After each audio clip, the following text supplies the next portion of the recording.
कभी सोचा है कि कस्टमर्स अचानक बैंक छोड़ के क्यों चुपके से निकल जाते हैं? क्या बात है? सर्विस में प्रॉब्लम, पॉलिसीज़ या फिर उनके डेटा में छुपा कोई पैटर्न? इस वीडियो में हम कस्टमर्स चोन के रियल वर्ल्ड प्रॉब्लम को एक्सप्लोर करेंगे, but not just with boring theories.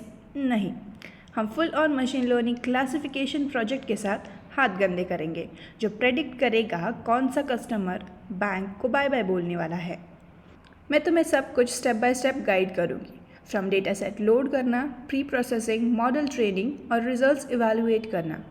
चाहे तुम डेटा साइंस स्टूडेंट हो, जॉब के लिए प्रिपरेशन कर रहे या फिर फ्रेशर हो, या बस कोई तो क्यूरियस कोडर हो, this project is your ticket to success. तो अपनी चाय का कप उठाओ, जुपिटर नोटबुक खोलो और चलो चर्न को डेटा निंजा की तरह डिकोड करें। Let's go. तो देखो, सबसे पहले ये चर्न मतलब क्या है ये बताती हूँ, ठीक है। हमारे पास एक बैंकिंग डेटा होने वाला है, बैंक का डेटा होगा, ठीक है। मतलब उसमें कितने पैसे वो नहीं, ओके।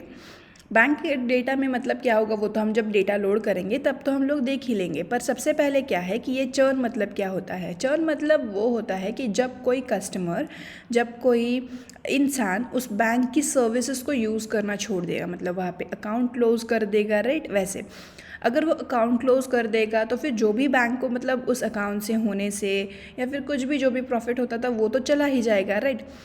ऐसा माना जाता है कि कोई नया कस्टमर जोड़ना, एक कस्टमर जाना, मतलब ये बहुत ही डिफ़िकल्ट होता है, ठीक है। मतलब इसमें रिस्क होता है थोड़ा, ठीक है। हम नया कस्टमर तो ला सकते हैं, लेकिन एक कस्टमर छोड़ के जा रहा हो तो उसको वो हमारे लिए ज़्यादा लॉस हो सकता है, ठीक है, किसी भी बिजनेस में। तो फिर इसीलिए तो हमने बहुत बार सुना भी होगा कि कस्टमर्स को भगवान का दर्जा दिया जाता है, नॉल एंड ऑल, ओके। तो इसीलिए हमें क्या करना है, हमारा टारगेट क्या होने वाला है इसमें कि हमें कुछ ऐसा मतलब ऐसा मॉडल बनाना है जो हमें प्रेडिक्ट करके दे। मतलब हमने उसे डेटा पास कर दिया, ठीक है, जो भी डेटा होगा हमने उसको पास कर दिया, ठीक है। मतलब जैसे कि अगर मशीन को उसका नाम जानना है, उसकी सैलरी जाननी है, उसका बैंक बैलेंस जानना है, तो वो सारी चीज़ें अगर हमने मशीन को दी तो मशीन हमें बता दे कि ये इंसान बैंक छोड़ के जाएगा या फिर नहीं, ऐसा हमें प्रेडिक्ट करना है, ठीक है। तो अभी हाँ या ना इस चीज़ में हमें आउटपुट चाहिए। तो ये कौन सा प्रोजेक्ट होगा? Classification project. ये तो हम लोग समझ ही सकते हैं। तो फिर चर्न प्रेडिक्शन में इसमें हमारे पास क्या है, एक बैंक का डेटा है, उसमें कुछ ना कुछ इन्फॉर्मेशन है, थोड़ा सा डेटा है जिसमें हमें पता है कि कोई चला गया है, छोड़ के गया है, या फिर बैंक की सर्विसेज यूज़ कर रहा है, ठीक है। इसको हम लोग क्या करते हैं कि कस्टमर एट्रिशन भी बोलते हैं, ठीक है। और अगर वो बैंक छोड़ के जा रहा है, ठीक है, तो हमें उसे रोकना पड़ सकता है। हमें उससे मतलब हम क्या कर सकते हैं, उसको डायरेक्टली तो नहीं पूछेंगे कि आप बैंक छोड़ रहे हो कि नहीं, ऐसे मतलब बैंक की सर्विसेज छोड़ रहे हो कि नहीं, ये हम लोग नहीं। पर हम लोग क्या कर सकते हैं, उसको डिस्काउंट दे सकते हैं, उसको प्रॉफिट्स समझा सकते हैं, राइट। हम इस पर कुछ ना कुछ एक्शन ले सकते हैं, ठीक है, अगर हमें पहले से ही पता हो तो। इसीलिए हम लोग ये प्रोजेक्ट करने वाले हैं, चर्न प्रेडिक्शन बनाने वाले हैं। तो चर्न का मतलब भी मैंने यहाँ पर लिखा है, ओके। और चर्न को हम लोग कस्टमर एट्रिशन भी कहते हैं। तो स्टार्ट करते हैं हमारा प्रोजेक्ट बिल्ड करना, ओके।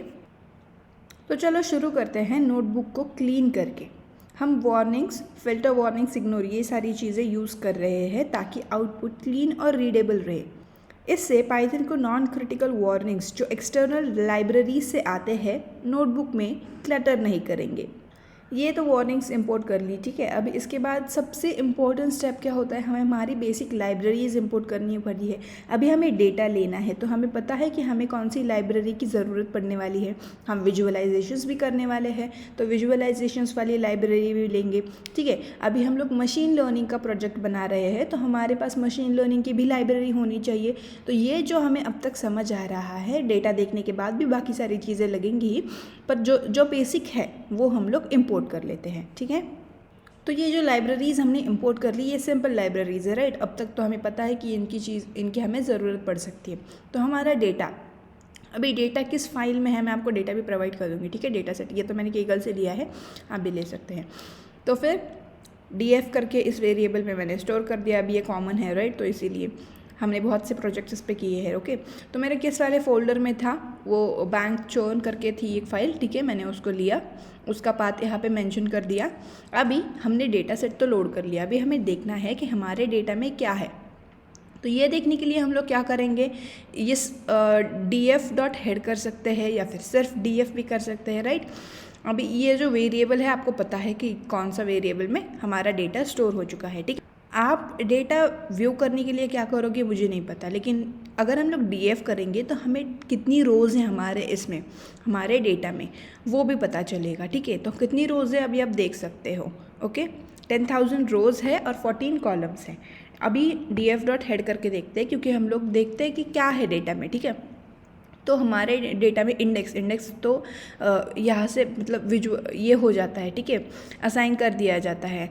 और रो नंबर है, ठीक है, उन्होंने खुद से भी रो नंबर दिया है, ओके।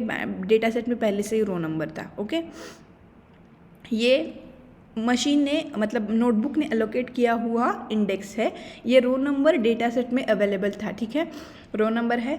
फिर कस्टमर आईडी है, ठीक है, कस्टमर आईडी और फिर उनके आईडीज़ यहाँ पर मेंशन्ड है। सरनेम्स क्या है, उनके नेम्स नहीं, सरनेम्स यहाँ पे मेंशन किए हैं, ठीक है, कि क्या सरनेम्स हो सकते हैं, ओके, वो सारी चीज़ें हैं। फिर क्रेडिट स्कोर है, क्रेडिट स्कोर अगर आपने आप पर कोई लोन हो, ईएमआई हो, तो आपको पता चलेगा कि क्या होता है क्रेडिट स्कोर, राइट। मतलब वो हमें मेंटेन करना होता है। अगर हम लोग हमारे ईएमआईस टाइम पे फिल कर रहे हो, भर रहे हो, तो फिर हमें हमारा क्रेडिट स्कोर ठीक होता है, ठीक है। तो इसलिए ये क्रेडिट स्कोर है। क्रेडिट स्कोर की वैल्यूज़ पर भी एक बार नज़र मारना कि क्या है क्रेडिट स्कोर की वैल्यूज़, ठीक है। फिर उसके बाद हमारे पास क्या है, ज्योग्राफी है। ज्योग्राफी मतलब क्या है कि बैंक्स किन लोकेशन में लोकेटेड है। मतलब बैंक का अगर geography.unique भी कर लोगे तो आपको पता चलेगा कि फ्रांस में है, स्पेन में है, और कोई तो अगर कंट्री होगी तो वो भी दिख जाएगा, ठीक है।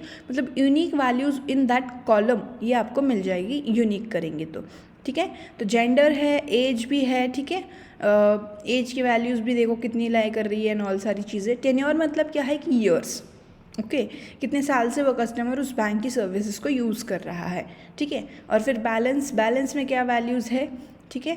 नंबर ऑफ़ प्रोडक्ट्स मतलब क्या है, नंबर ऑफ़ प्रोडक्ट्स और कितने नंबर ऑफ़ प्रोडक्ट्स है ये यूनिक करके देख सकते हो। If they have credit card और नॉट, ओके। क्रेडिट स्कोर और क्रेडिट कार्ड ये दोनों डिफरेंट चीज़ें हैं। क्रेडिट कार्ड है कि नहीं है वो चीज़ें हैं, ओके। येस और नो में है, मतलब 1 और 0, ओके, वो पहले से ही कन्वर्टेड है। इज़ एक्टिव मेंबर और नॉट, अगर वो बैंक में एक्टिवली मतलब नहीं क्या ट्रांजैक्शंस कर रहे हो ऐसे, तो फिर वो एक्टिव मेंबर है कि नहीं है, वो चीज़ें हैं, ठीक है। और एस्टिमेटेड सैलरी मतलब उनकी सैलरीज़ कितनी है, अगर वो, इससे हमें पता चल सकता है कि वो एम्प्लॉयड है या नहीं है, राइट। और वो सारी चीज़ें, और उनकी सैलरी कितनी क्रेडिट होती है, ओके। ये बैलेंस नहीं है, ठीक है, बैलेंस भी हमारे पास एक अलग फील्ड है और एस्टिमेटेड सैलरी एक अलग फील्ड है, ठीक है। और एग्जिटेड मतलब क्या है कि वो बैंक की सर्विसेज को छोड़ के चले गए, मतलब बैंक की सर्विसेज यूज़ करना बंद कर दिया या फिर है, ओके। 1 और 0 इसमें इसका आउटपुट है, 1 और मतलब येस और नो इसमें ये आउटपुट हमें दिख रहा है, ठीक है। और ये एग्जिटेड जो है यही हमारा टारगेट है, राइट। हमें यही तो प्रेडिक्ट करना है ना कि वो कस्टमर्स रहेंगे या फिर चले जाएंगे छोड़ के, ओके। ये जो सारा डेटा है मतलब customer ID, surname, credit score, geography, ये जो चीज़ें हैं ये सारी हमें पास करनी होगी। क्या प्रेडिक्ट करने के लिए, एग्जिटेड वाला कॉलम है उसको प्रेडिक्ट करने के लिए, ठीक है। तो ये अब तक का हमारा मतलब हमने हमारा प्रोजेक्ट में हमें करना क्या है वो समझ लिया, हमने डेटा देख लिया कि कैसा डेटा है हमारे पास, ठीक है। डेटा को अच्छे से समझ लो। अभी तो सिर्फ हमने कॉलम्स देखी है कि क्या क्या कॉलम्स हैं, उनके फील्ड्स, हेडर्स, वो सारे देखे चीज़ें, ठीक है। फर्स्ट 5 रोज़ ही हमने व्यू की है। अभी हमारे डेटा में और क्या क्या चीज़ें होता है, ईडीए में तो सिर्फ इतनी चीज़ें नहीं होती, राइट। df.head तो इतनी तो नहीं होने वाली, उसमें और भी चीज़ें, मतलब इसमें नल वैल्यूज़ है, इसमें एम्प्टी रोज़ है, इसमें, राइट, वो सारी चीज़ें भी हमें देखनी पड़ती है। df.shape, अभी शेप से हमें क्या पता चलता है, हमने जब सिर्फ df प्रिंट किया था तब भी हमें पता चला कि हमारे पास 10,000 रोज़ है इस डेटा सेट में और 14 कॉलम्स है, ठीक है। ये हम लोग ऐसे शेप से भी व्यू कर सकते हैं। शेप हमें क्या देगा, ओवरऑल शेप देगा उस डेटा सेट का, ठीक है। मतलब कितनी रोज़ और कितने कॉलम्स है ये हमें शेप से पता चल रहा है। इन्फॉर्मेशन से हमें क्या पता चलेगा, अभी ये बताओ मुझे। अभी इसमें हमें और भी ज़्यादा इन्फॉर्मेशन मिलेगी, राइट, हमारे डेटा के बारे में। डेटा फ्रेम आपको पता है क्या होगा, रेंज इंडेक्सेस, मतलब उसके इंडेक्सेस किस रेंज में है, 1 to 1000 ऐसा कुछ तो है, ओके। 0 to 999 ये उसके ये है रेंज दी है गई है, ठीक है। और डेटा कॉलम्स कितने हैं, उनके उनमें कोई नल वैल्यूज़ है कि नहीं है, उनका डेटा टाइप क्या है वो हम लोग देख सकते हैं, ठीक है। तो यहाँ पर कैटेगरिकल वैल्यूज़ कौन सी है, इंटीजर वैल्यूज़ कौन सी है, फ्लोट वैल्यूज़ कितनी है, वो भी आप लोग देख सकते हैं कितने वैल्यूज़ में वैसी वैल्यूज़ है। अभी क्रेडिट स्कोर में 9998, बाकी सारे में 10,000 है, हमें ये भी पता है कि हमारे डेटा में 10,000 रोज़ है, ओके। पर इस क्रेडिट स्कोर में कम क्यों है, 2 वैल्यूज़ कम है, राइट, मतलब वहाँ पर एम्प्टी वैल्यू है, ठीक है। दो कोई तो रोज़ में एम्प्टी वैल्यूज़ प्रेजेंट है इन क्रेडिट स्कोर, ये हम लोग यहाँ से समझ सकते हैं, ठीक है। अभी ये भी ध्यान में रखना ज़रूरी है कि 0 to 99999 मतलब 9999 इतनी रेंज दी गई है, ओके, इसको भी ध्यान में रखना, ठीक है। अभी ये 9998, ठीक है, इसमें और एग्जिटेड देखो, जो हमारा टारगेट है ना उसमें भी एक एम्प्टी वैल्यू है, वो देख सकते हो तुम लोग, हाँ। 10,000 रोज़ है पर वहाँ पे क्या है कि एक वैल्यू कम है, ये हम लोग इन्फॉर्मेशन के साथ देख सकते हैं, ठीक है। और भी कई चीज़ें हैं जो हमें सॉल्व करनी पड़ती है, लेकिन अभी हमें क्या पता चला हमारे डेटा में कि हमारे पास 2 ऐसे कॉलम्स है जिसमें हमारे पास एम्प्टी वैल्यूज़ है। अभी देखो क्रेडिट स्कोर का तो ठीक है, लेकिन एग्जिटेड वो तो इम्पॉर्टेंट है, राइट, उसमें मतलब वही तो हमें प्रेडिक्ट करना है, ओके। तो एग्जिटेड में क्या करेंगे, मतलब हमारे पास डिफरेंट ऑप्शंस होते हैं नल वैल्यूज़ को हैंडल करने के लिए। हम लोग उसको ड्रॉप कर सकते हैं, उसको इम्प्यूट कर सकते हैं, राइट, मतलब कोई भी मीन वैल्यू, मीडियन वैल्यू ये फिल कर सकते हैं। पर हम लोग मोस्टली क्या होता है ना कि जो टारगेट होता है उसको हमें कभी इम्प्यूट नहीं करना चाहिए, ओके। तो हम लोग हमारे टारगेट को इम्प्यूट नहीं करने वाले। क्यों नहीं कर सकते हम लोग टारगेट को इम्प्यूट, क्योंकि वो टारगेट है, ठीक है, हमें उसे ही प्रेडिक्ट करना है, उसमें हम लोग कोई भी मतलब ये नहीं कर सकते, थोड़ा सा भी रिस्क नहीं ले सकते, ओके। तो अभी हमें जानना अगर हो कि कौन सा वो कॉलम है जो नल है, ठीक है, तो फिर इज नल करके हमारे पास फंक्शन है, राइट, हमने उसको यूज़ किया एग्जिटेड पे, तो फिर हमें वो जो रो है वो मिल गई। तो 11th इंडेक्स है उस रो का, ठीक है, जिसमें हमारे टारगेट में नल वैल्यू है, देख सकते हो एग्जिटेड में नैन लिखा है, ओके, नैन मतलब नल, राइट। तो फिर ये उसकी वैल्यूज़ है। अभी इसको इम्प्यूट करने के लिए, इसको सॉल्व करने के लिए आप लोगों के पास अगर कोई अप्रोच हो तो आप मुझे कमेंट में बता सकते हो, लेकिन मैं क्या करने वाली हूँ, मैं कोई भी रिस्क नहीं लेने वाली, ठीक है। ये एक ही रो है, ओके, ज़्यादा रिस्क तो है नहीं इसमें, ओके। अगर ये बहुत सारी रोज़ होती तो शायद मैं कुछ ना कुछ इसके लिए कर लेती, मतलब इम्प्यूट करना या फिर कुछ और चीज़ें, लेकिन मोस्टली ऐसा होता है कि टारगेट को हम लोग इम्प्यूट नहीं करते, it's not a good practice, okay. तो हम लोग क्या करने वाले हैं, मैं तो यहाँ पे इसको ड्रॉप करने वाली हूँ क्योंकि ये एक ही रो है, ठीक है, ये ज़्यादा कुछ इफ़ेक्ट नहीं करेगा, ओके।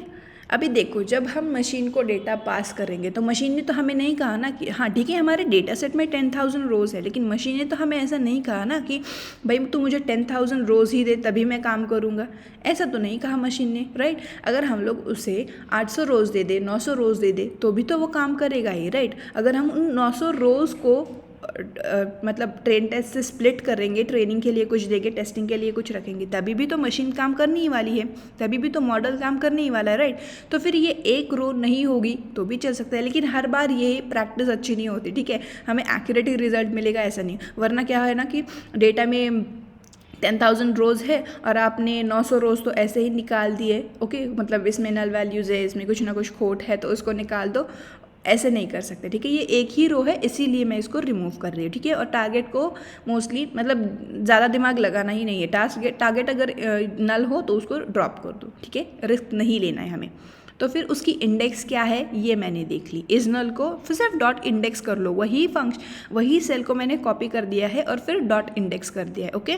डॉट इंडेक्स करने की वजह से क्या है कि मुझे वो इंडेक्स मिला, अभी मैं देख सकती हूँ, ठीक है, 11th इंडेक्स है उसका, लेकिन फिर भी मैंने बस एक प्रिकॉशन के लिए उसका इंडेक्स प्रिंट कर लिया, ठीक है। अभी उस इंडेक्स की मदद से मैं इसको ड्रॉप कर लूँगी, क्या है डेटा सेट में से ड्रॉप हमारे पास होता है, ठीक है, ड्रॉप को लिया, फिर एग्जिटेड कॉलम में से हमें इज नल मतलब जो नल वैल्यू है उसको, फिर उसका इंडेक्स क्या है, और ये एक्सिस इक्वल्स टू 0 मतलब क्या है कि वो ना उस रो को डिलीट कर देगा, और अगर हम लोग एक्सिस इक्वल्स टू 1 कर देंगे तो वो उस कॉलम को डिलीट करेगा, ओके। तो हमें पता है कि हमें कॉलम को डिलीट करना है या फिर रो को डिलीट करना है, राइट।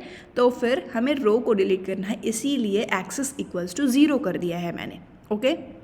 ज़्यादा कुछ डिफ़िकल्ट है नहीं इसमें समझने के लिए, ठीक है। अगर आप ध्यान लगाओगे, अगर आप इसको समझने की कोशिश करोगे तो फिर ये डिलीट हो जाएगा, ठीक है। अभी डेटा को देखो, डेटा क्या है, रेंजेस, ठीक है। अभी डेटा को अगर हमने डीएफ को प्रिंट कर दिया तो फिर हमारे पास 9999 रोज है और 14 के 14 कॉलम्स है, ठीक है। मतलब कोई तो एक रो डिलीट हो चुका है, ठीक है, ये हम लोग पता कर सकते हैं। अभी अगर ये हम नल वैल्यू मतलब इज नल वाला जो था जिससे हमें पता चला कि हमारे इसमें नल वैल्यू है, उसको अगर मैंने फिर से एग्जीक्यूट कर दिया तो देखो ये रो वैसे का वैसा ही है, अभी भी डेटा सेट में प्रेजेंट है। ऐसा क्यों है? अगर हमने ये तो कर दिया, मतलब अगर हम लोग डेटा को एग्जीक्यूट कर रहे हैं तो वहाँ तो हमें 9999 वो तो दिख रहा है, ओके। लेकिन जब हम उसे फिर से नल वाली वैल्यू को एग्जीक्यूट करने की कोशिश करेंगे तो फिर वो क्या हो रहा है कि दिखा रहा है। तो फिर इसका मतलब क्या है कि वो डेटा सेट में से प्रॉपरली डिलीट नहीं हुआ था, ओके। इसीलिए हमें क्या करना पड़ता है कि हमें इन प्लेस इक्वल्स टू, ये जो ट्रू है, in place equals to true मतलब क्या है, वो डेटा सेट में, डेटा सेट प्रॉपर जो हमारा डेटा सेट था, जो बैंकिंग वाली फाइल थी, ओके, उसमें चेंजेस करेगा, ओके। तो और चेंज हमने क्या करने के लिए कहा है, एग्जिटेड में से नल वैल्यू को ड्रॉप करने के लिए कहा है, ठीक है। और अगर फिर से तुम ये एग्जिटेड नल वाली इन प्लेस ट्रू करके फिर से ये एग्जीक्यूट करोगे, इज नल को एग्जीक्यूट करोगे, तो फिर तुम लोग देख सकते हो कि क्या है, ओके। उसका अगर इंडेक्स भी देखना चाहो, उसको भी अगर फिर से एग्जीक्यूट करोगे तो देखो इंडेक्स कोई भी नहीं मिल रहा हमें। पहले तो हमें 11th इंडेक्स मिला था, राइट, उसी को एग्जीक्यूट करने के बाद in place equals to true की वजह से क्या हुआ है कि वो प्रॉपर जो डेटा सेट है उसी में से वैल्यू को ड्रॉप कर दिया गया, और हमें वही तो चाहिए था, राइट। तो इसीलिए इंडेक्स की अभी हमें ज़रूरत नहीं है, ठीक है, उसको रिमूव कर दो, ये तो हमने सिर्फ देखने के लिए किया था। अभी ना ये एक चीज़ नोटिस करो तुम लोग, ठीक है, 15 कर दिया है, ठीक है। ये रो नंबर इनको देखो, ये तो ठीक है, 10 11 12 देखो यहाँ पे मिसिंग है, ओके। और 10 के बाद भी यहाँ पे 11 मिसिंग है। अभी ये यहाँ पे 12 और यहाँ पे 11 क्यों है, ये आपको अब ये समझ सकते हो, ठीक है। अभी अब इतने दूर तक आए हो मशीन लर्निंग में तो ये तो बेसिक चीज़ है, ठीक है। 10 के बाद 11 क्यों नहीं आया है डेटा में? डेटा सेट में से वो रो डिलीट हुआ है, लेकिन उसकी जो जगह है वो तो अभी भी ली जा रही है, ओके। इसके लिए क्या करोगे? अगर आपके पास कोई ऑप्शन है, अगर आपके पास कोई सोल्यूशन है इसका, तो आप मुझे कमेंट में बता सकते हो, क्योंकि अगर आपके अप्रोचेस मैं भी जान सकूँगी तो मैं वो अपने अगले प्रोजेक्ट्स में ट्राई कर सकती हूँ, ओके। तो ठीक है, यहाँ पर अभी इसको सॉर्ट करने के लिए हम लोग क्या कर सकते हैं, ठीक है। ये चीज़ें हमें सॉर्ट करनी, क्योंकि ट्रेन टेस्ट स्प्लिट के लिए डेटा परफेक्ट होना चाहिए, राइट, ट्रेनिंग के लिए जो हम लोग दे रहे हैं, ओके। अगर डेटा में ऐसी चीज़ें हो, मिसिंग चीज़ें हो, तो फिर वो प्रॉब्लमेटिक हो सकता है, ठीक है। तो हमें क्या करना पड़ता है, हमारे पास रीसेट इंडेक्स करके ऑप्शन होता है, ठीक है। रीसेट इंडेक्स करके फंक्शन होता है, उसको यूज़ करोगे और उसको जो भी हमने वैल्यू ड्रॉप कर दिया है, मतलब किसका इंडेक्स हमें रीसेट करना है, हमारे पास जो डेटा है उसी का इंडेक्स हमें रीसेट करना है, राइट, प्रॉपर जो डेटा सेट है उसी का। बस वो जो ड्रॉप किया हुआ है वो ट्रू कर दो, और फिर in place equals to true तो क्या करता है ये आपको अभी पता ही है, राइट। तो डीएफ में इंडेक्स को रीसेट कर दो, फिर इंडेक्स को रीसेट करने के बाद जब आप लोग इसे फिर से एग्जीक्यूट करोगे तो फिर देखना क्या चेंजेस आते हैं। ये जो यहाँ पे 10 और 11 नहीं दिख रहा है, 10 के बाद जो 11 नहीं दिख रहा है उसको देखते हैं कि उसमें कुछ चेंजेस आते हैं या फिर से कुछ और करना पड़ेगा, ओके। पर रीसेट इंडेक्स इसके बाद, इसकी वजह से तो आप समझ ही सकते हो कि इसको मैं डेटा दे दो और फिर अभी आपको पता है कि हमारा इंडेक्स ठीक से, इसलिए हमने इसको पास कर दिया ये फंक्शन, ठीक है। अब फिर से जब मैंने df.head 15 कर दिया तो देखो 15 वैल्यूज़ मैंने क्या कर दी है, देख सकते हो आप लोग, 11 फिर से आ गया है, ठीक है।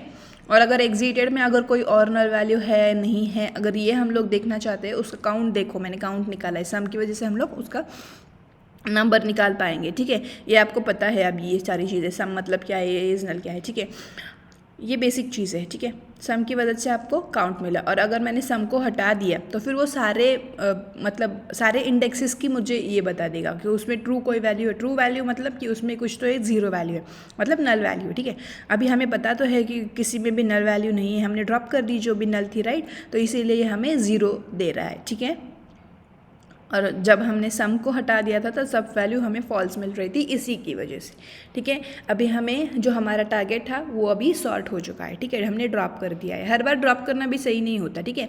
अभी जब हम लोगों ने इन्फो प्रिंट किया था, ठीक है, डेटा का इन्फो जब हम लोगों ने प्रिंट किया था, तब क्रेडिट स्कोर में हमारे पास दो ऐसी वैल्यूज़ है जिसमें नल वैल्यूज़ प्रेजेंट है। अभी हम लोगों ने यहाँ पे क्या किया था, देखने के लिए कि कौन सा रो है जिसमें नल वैल्यूज़ है, उसी को हम लोग कॉपी करेंगे, नए सेल में पेस्ट कर देंगे, ठीक है। नए सेल में पेस्ट करने के बाद चेंज क्या करना पड़ेगा, अभी हमें क्रेडिट स्कोर में देखना है, राइट, तो फिर यहाँ पर बस उस कॉलम का नाम डाल दो, हमें फिर पता चल जाएगा कि क्या है। बस ठीक से डाल देना, मतलब ये केस सेंसिटिव होता है इसीलिए। ओके, क्रेडिट स्कोर डालने के बाद देखो इसमें कौन सी ऐसी रोज़ है जिनमें नल वैल्यूज़ दी है, तो हमें पता चला था कि 2 ऐसी वैल्यूज़ है जो नल है। ठीक है, यहाँ पे क्रेडिट स्कोर देखो, इसमें नन है, मतलब कि नल वैल्यूज़ प्रेजेंट है। ठीक है, इसके इंडेक्सेस देखो। ओके, ये तो हमें पता चल गया अभी इंडेक्सेस देखने के बाद। ठीक है, अभी इसको सॉर्ट करने के लिए आप लोग क्या अप्रोच यूज़ करोगे? अभी यहाँ पे मैं इनको ड्रॉप नहीं करने वाली। ठीक है, हर बार ड्रॉप करेंगे ऐसा तो ठीक नहीं होगा, राइट? अगर किसी भी रो में प्रॉब्लम आ जाए ड्रॉप कर दो उसको, ये नहीं चलेगा। ठीक है,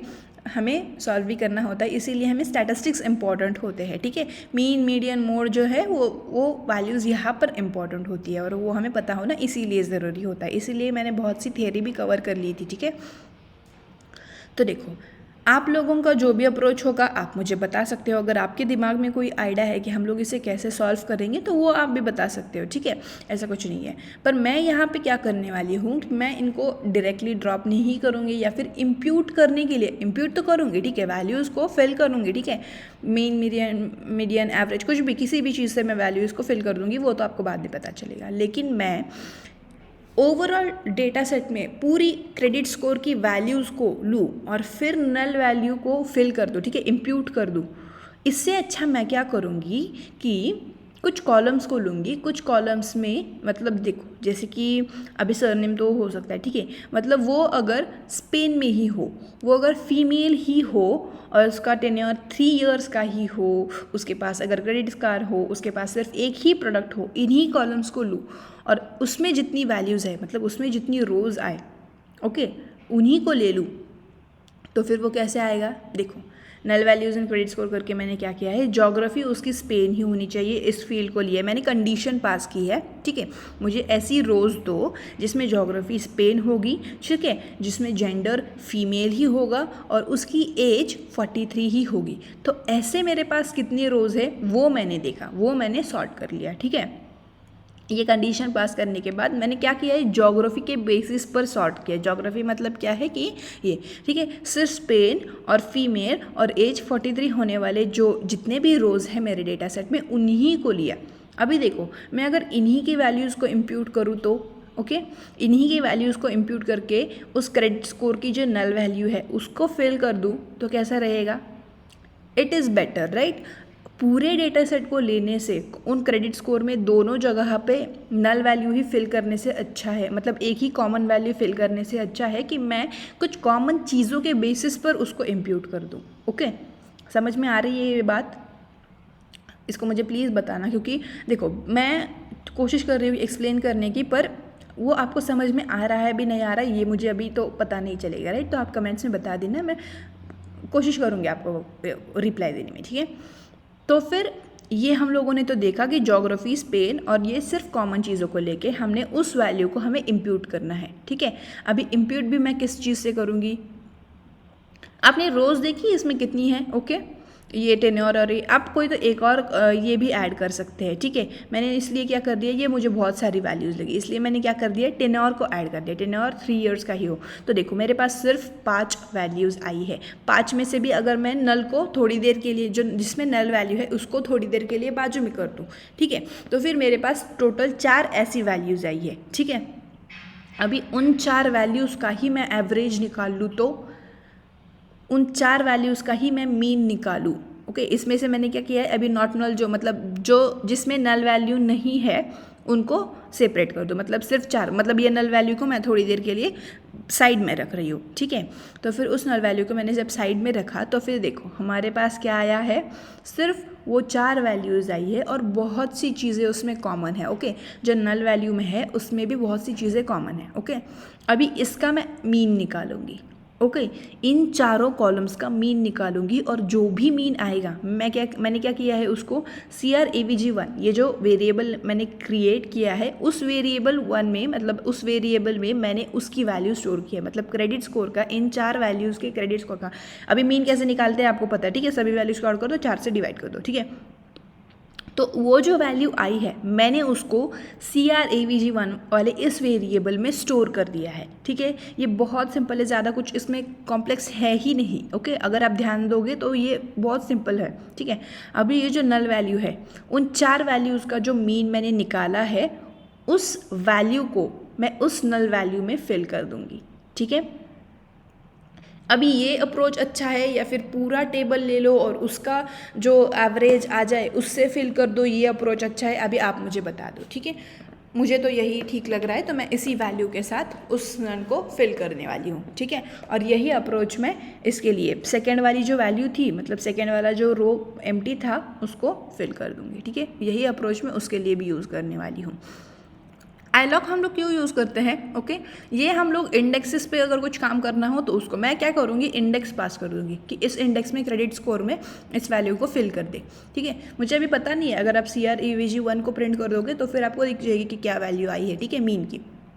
तो मैंने क्या किया है, उस नल वैल्यू वाले जो रो है उसका इंडेक्स लिया है, ठीक है, लॉक करके उसका इंडेक्स आया है, क्रेडिट स्कोर पास कर दिया क्योंकि ये क्रेडिट स्कोर का इंडेक्स है, ठीक है। क्रेडिट स्कोर इंडेक्स है तो मतलब हर कॉलम में वो इंडेक्स तो आ ही रहा है, ठीक है। तो क्रेडिट स्कोर में और CRAVG1 में जो वैल्यू है, ओके, उसमें जो भी मीन वाली वैल्यू आई है उन चारों वैल्यूज़ की, ठीक है, उस मीन को इसके साथ फिल कर दो, इस वाले इंडेक्स में, इस वाले कॉलम में फिल कर दो।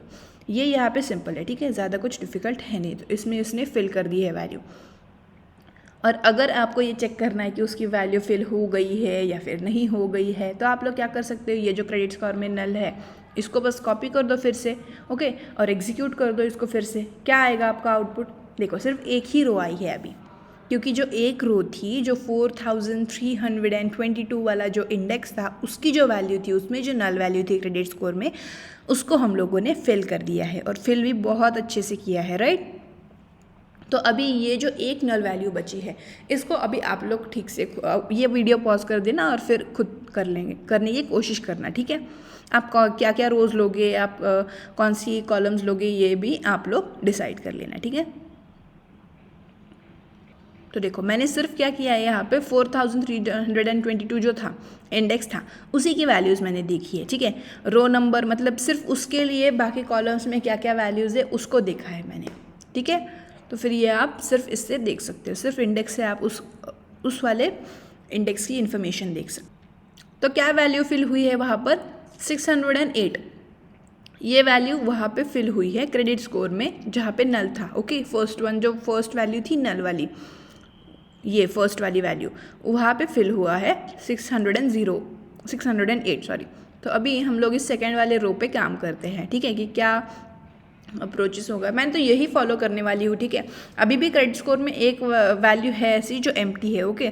तो फिर हम लोग क्या करेंगे, उसी को हम लोग सॉर्ट करेंगे, ठीक है। अभी उसी के लिए सेम अप्रोच यूज़ करेंगे, सेम ऐसी, देखो उसमें क्या क्या कॉमन है वो सारी चीज़ें लो और फिर उसको फिल कर दो। मैंने वही सारी चीज़ें यहाँ पर भी पेस्ट कर दी है। उसमें जोग्राफी क्या थी, फ्रांस थी, जेंडर भी मैंने लिया है, मेल था जेंडर, और इस बार एज 18 थी, ठीक है। तो मेरे पास देखो यहाँ पे कम वैल्यूज़ आई है, तो मैं क्या करूँगी, अभी एक और कोई तो कॉलम या फिर फील्ड ऐड नहीं करूँगी, बस इसी से काम चला लूँगी, ठीक है।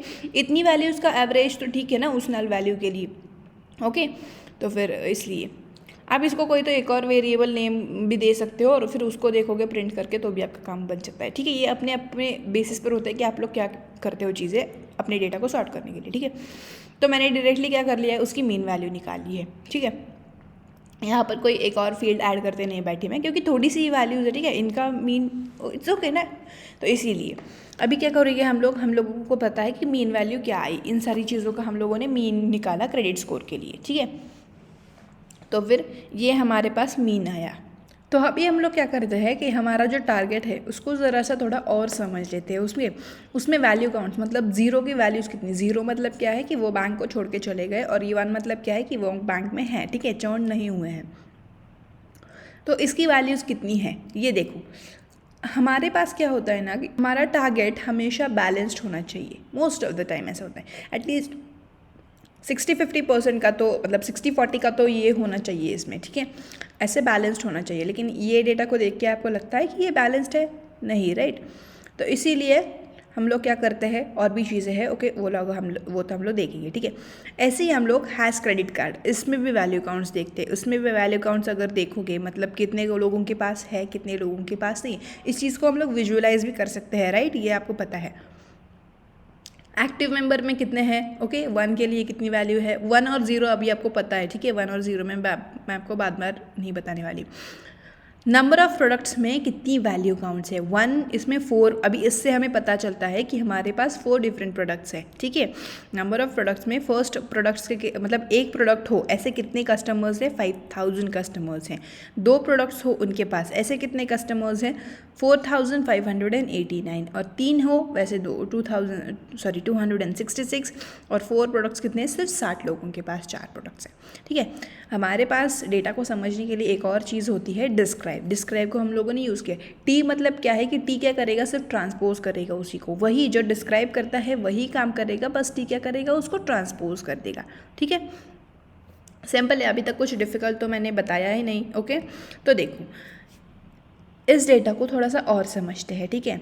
काउंट, मीन, स्टैंडर्ड डिविएशन होगा, minimum value, 25% value, okay, 50% value, 75% value और मैक्सिमम वैल्यू, ये चीज़ें हमें मिलेगी, ठीक है। काउंट मतलब क्या है, देखो काउंट तो सभी में कॉमन है। कॉमन मतलब क्या है कि वो एक सभी उसी डेटा सेट का पार्ट है जिसमें 9999 रोज़ है, ओके।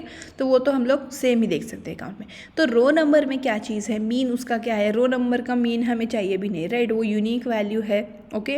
वो अभी क्यों, मतलब रो नंबर तो अलग ही हो गए सभी के, राइट। कस्टमर आईडी का स्टैंडर्ड, मिनिमम, मैक्सिमम ये हमें देखने की ज़रूरत नहीं है, राइट, क्योंकि वो तो सभी के लिए अलग होगा और उससे हमें टारगेट से क्या लेना देना, राइट। तो ये हम कस्टमर आईडी भी हमें यहाँ पर मतलब उसकी ये नहीं है। तो रो नंबर में मिनिमम 1 था और मैक्सिमम 10,000 है, ठीक है। ये क्यों है अभी आपको पता है। कस्टमर आईडीज़ में मिनिमम वैल्यू कौन सी है और मतलब कहाँ से स्टार्ट हुआ है और कहाँ पे एंड हुआ है, ये आप देख सकते हो। क्रेडिट स्कोर में 350 है और 850 मैक्सिमम क्रेडिट स्कोर है, ठीक है। अभी के लिए हमें मीन और स्टैंडर्ड डिविएशन की ज़रूरत नहीं है, ठीक है। मिनिमम वैल्यूज़ और मैक्सिमम वैल्यूज़ देखो। एज में देखो मिनिमम वैल्यू 1 है। ऐसा हो सकता है कि उस पर्सन का, उस कस्टमर का बैंक में अकाउंट है और उसकी मिनिमम एज 1 है। सुनने में भी कितना अजीब लगता है, राइट। तो वो हमें वहाँ पे ध्यान देना होगा, ठीक है। उसकी मैक्सिमम एज भी 92 है, वो आपको देखना ही पड़ेगा। टेन्योर में क्या है कि ज़ीरो क्यों हो सकता है टेन्योर में, क्योंकि देखो कोई कस्टमर ऐसा हो सकता है जिसने बैंक की सर्विसेज कल से स्टार्ट की हो या फिर 2 हफ्ते पहले से स्टार्ट की हो, राइट। तो फिर वो भी तो मतलब उसको 1 साल नहीं हुआ है उस बैंक के साथ, राइट। तो इसीलिए हो सकता है 0 टेन्योर मिनिमम, ओके। और मैक्सिमम टेन्योर 10 ईयर्स है। बाकी सारी चीज़ों के लिए भी देख लो, ओके। बस एस्टिमेटेड सैलरी में देखो 11 रुपीज़ सैलरी है। कोई बंदा काम करेगा 11 रुपीज़ की सैलरी पे, नहीं करेगा। तो इसको भी हमें सॉल्व करना होगा, ठीक है। मैं एज का सॉल्व करके दिखाऊंगी, आप एस्टिमेटेड सैलरी का अभी आप उसको अप्रोच ट्राई करो, ठीक है, उसका अप्रोच, ठीक है। देखो एज के लिए मैं क्या करने वाली हूँ वो तो हम लोग देख सकते हैं, हम उसको विजुअलाइज भी करेंगे, ठीक है।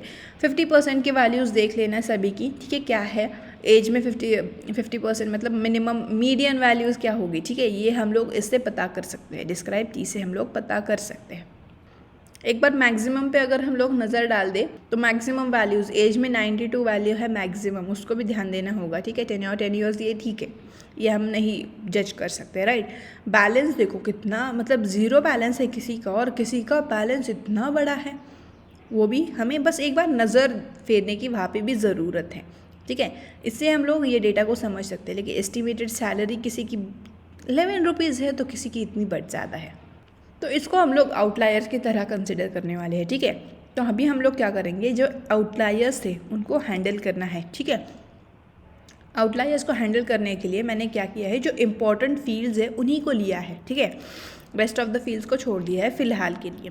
तो इसको मैंने किस में स्टोर किया है, मल्टीकोल्स करके एक वेरिएबल क्रिएट किया है और उसमें मैंने स्टोर किया है। देखो customer ID, row number, okay, ये सारी चीज़ें ज़रूरत है कि नहीं है उनकी एग्जिटेड को प्रेडिक्ट करने के लिए, अभी ये आपको ध्यान में रखना है, ठीक है।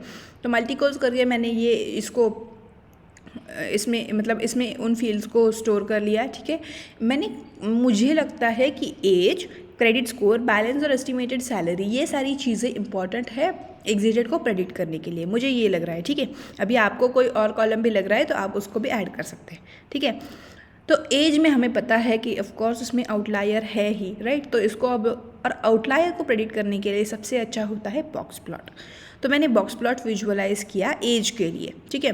उसकी सिंपल किया है मैंने, ज़्यादा कुछ किया भी नहीं है इसमें, ठीक है। उसकी फिगर की जो साइज़ मेंशन की है और बॉक्स प्लॉट को लिया है मैटप्लॉटलिब से और उसमें वेरिएबल पास कर दिया है, मतलब फील्ड पास कर दी है, ठीक है। तो एज को पास कर दिया, एज को पास कर देने के बाद ये बॉक्स प्लॉट आप देख सकते हो, ठीक है।